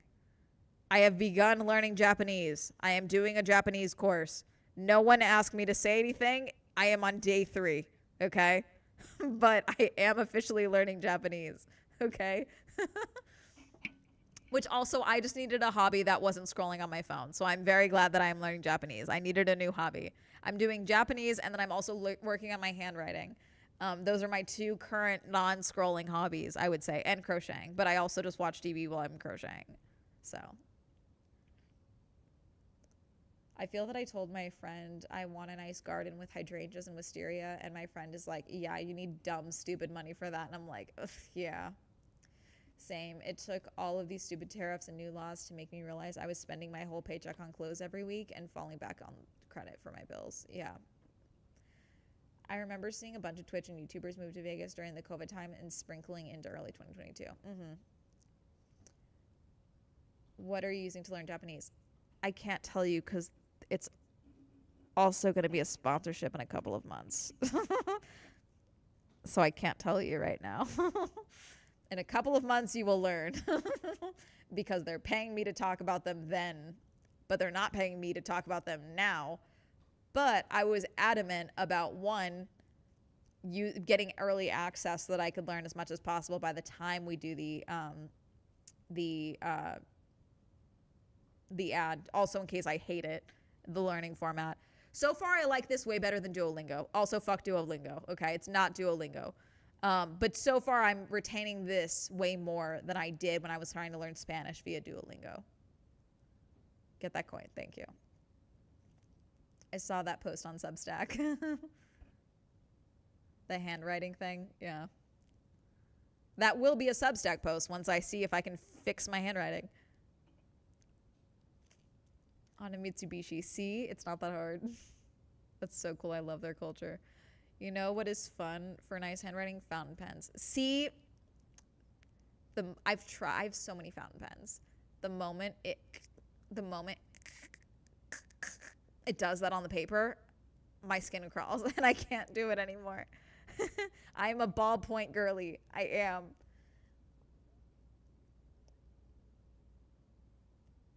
I might buy a house next year, but the world is so ducked up that we have conversations about a possible war starting in Europe. Yep, I used Pimsleur for Spanish for travel wow. I used Pimsleur for Why did I say Spanish when I'm looking at the word Japanese? Why did my brain, sorry, dyslexia is really stupid sometimes, for travel, and really liked it because I mentioned Spanish a second ago, so my brain inputted the word Spanish. I don't even think that's dyslexia. I think I'm just computing too weird. I like it here, mid-Atlantic coastal. There are seasons, but still temperate. No venomous snakes or natural land predators. I can't wait as long as it wasn't for Duolingo. Yeah, it's not Duolingo. Duolingo, I will not work with Duolingo. If it's free or paid app. It's a paid app. They usually don't do free things for brand deals. I'm looking to see if they gifted me a paid option as part of the brand deal, but it probably will not be a free option. So, but if you find a free one, one thing that I am doing just as a supplemental thing as well, because this is also helping my handwriting, I'm making myself learn kanji as well. And I just found various kanji sheets on, because obviously it's also teaching me kanji simultaneously in this thing that I'm doing, but as supplemental things as well for my handwriting practice, because to be able to read the characters, I need to also have neater handwriting to write them. I just found sheets on Pinterest, and I check them to make sure they're correct. But there's a lot of like free worksheets via Pinterest for a lot of things, which is very helpful. Or different agreements. Why are there different contracts for different users if you are doing the exact job? What do you mean? I used to live in Japan for 6 years. A Japanese partner told me that if the Japanese are nice to you, it means they don't like you, and I wonder if it was true. Why are there different contracts for different users if you were doing the same exact job? In reference to what? Hassan, no ads, you ads. What do you mean?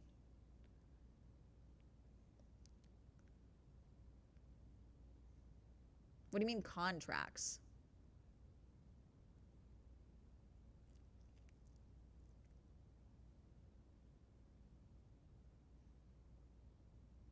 Oh, like me doing ads, but he doesn't do ads? Is that what you mean?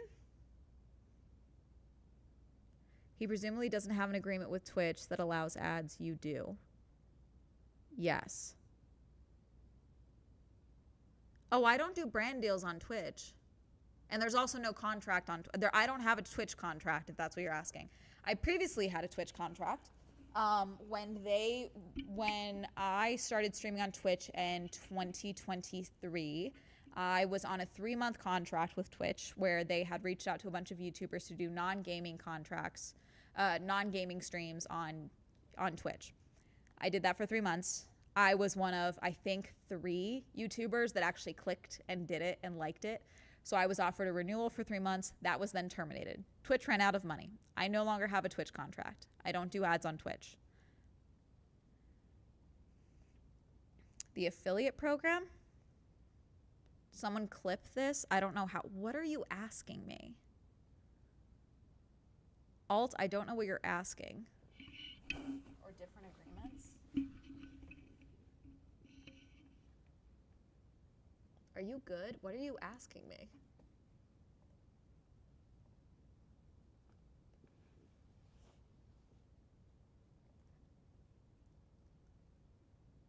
How you make money?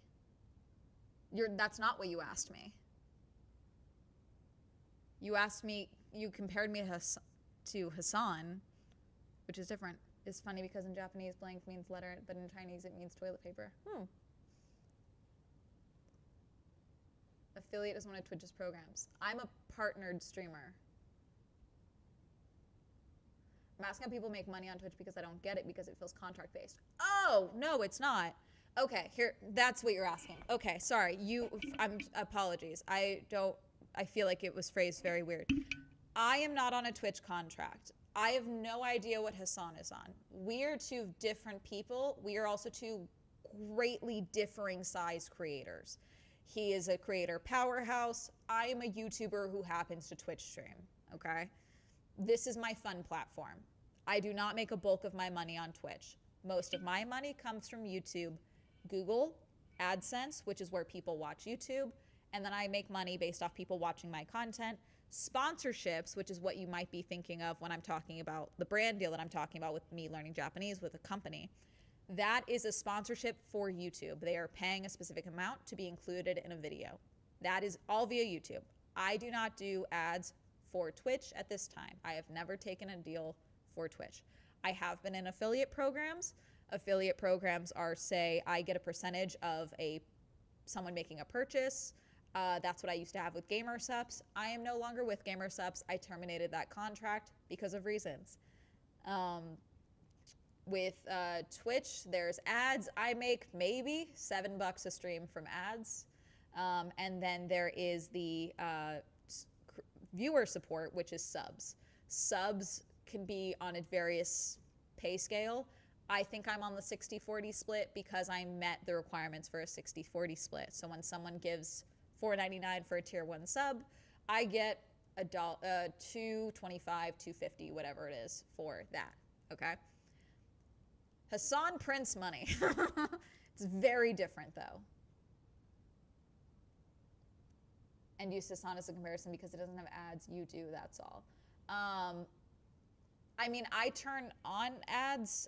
Hassan probably has ads on, but also Hassan makes probably way more money in subs than I do.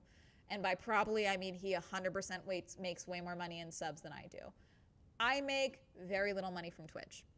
Ads are on because I've opted into mid-roll ads as a means to supplement the viewership because ads are something that I am comfortable with, especially as a YouTuber here on Twitch, because it's another way you can support me without you personally giving money. You're supporting me via your time of watching an ad, but that's it. $5.99 if it's on mobile, yes. Thank you, sorry. No, you're good. I know there aren't partner contracts anymore, yeah. Most streaming contracts were diluted and or destroyed. I think the only people doing contracts still is Kick. But Kick, for the most part, to get a Kick contract, or Rumble, I think Rumble might also be doing it. Kick contracts, to make it worth your while, you kind of have to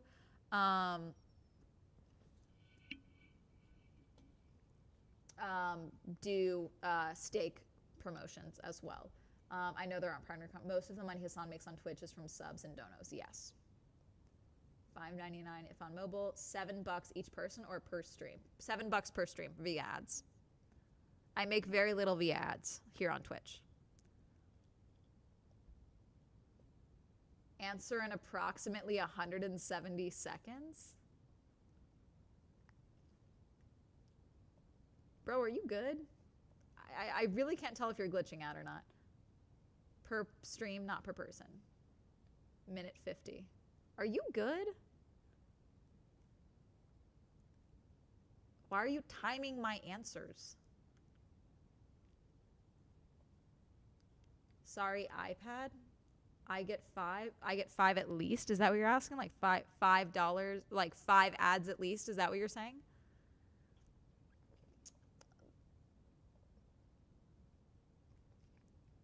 Sorry, YouTube chat, if you were, I can go make sushi.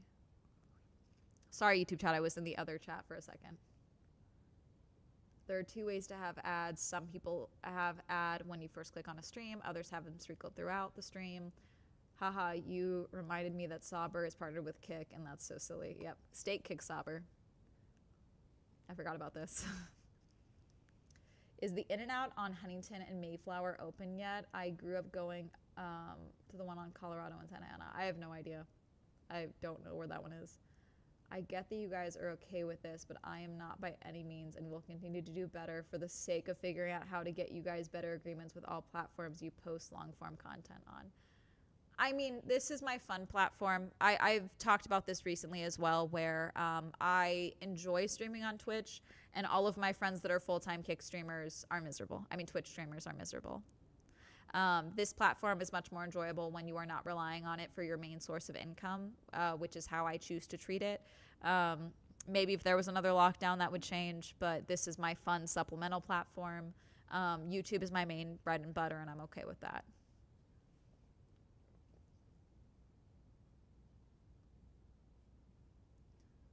I think they're stuck in ad jail. Swell. Oh, I see. I think so too. Haha. Ads. Maybe there's a lag. Arcadia? The Colorado. Oh, I don't know. In-N-Out is buns. Always blocking traffic. So rude. That is all. Take care. Love your intelligence. Love your everything. You're fucking beautiful, smart, and funny. But I gotta relax now. I'm sorry. Take care of yourself. I'll go sub on YouTube and watch some bits. Okay, cool. Thank you.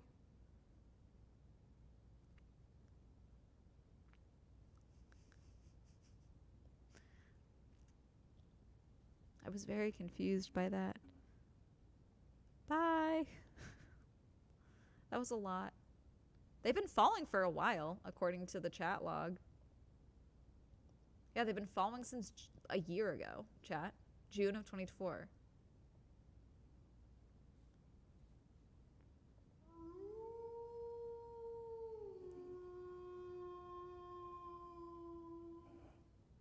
Thank you for following, Rinny.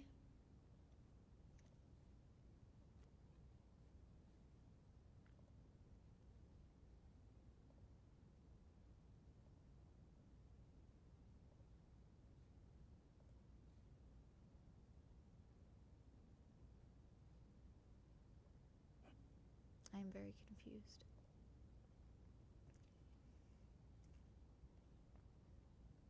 Was that what's known as an iPad kid? No, I don't. I don't know. They've had an account for a while. I don't know. I'm confused on how ads on Twitch work and how often streamers run them. Maybe? Where's the crest of the clown? What the hell was that? When you need it. I was just very confused, and then I was confused by the clip that, and then because it felt very confrontational, as if they were trying to catch me saying something, and I was very confused. And then they were fine. I don't know. I hope they have a good night and relax and take care of themselves. Okay, we're at 3 hours, chat. This was supposed to be a short stream. I am gonna wrap this up. We are gonna raid out. But thank you guys for watching and hanging out with me while I take it easy tonight. Sorry, that wasn't riveting. I thought it was confrontational at first too, but I think they were stuck in ads and couldn't hear your answer, lol. Oh, okay. Thanks for the yap sesh. You're welcome. Okay, let's see. Oh, is Hassan live? Or Hassan's live? Oh, we're rating Hassan. Chat, Hassan's live. He's reacting to Ned, apparently. All right. Twitch chat. YouTube chat, hang tight. Twitch chat, you're rating Hassan. Bye. Have fun with Hassan.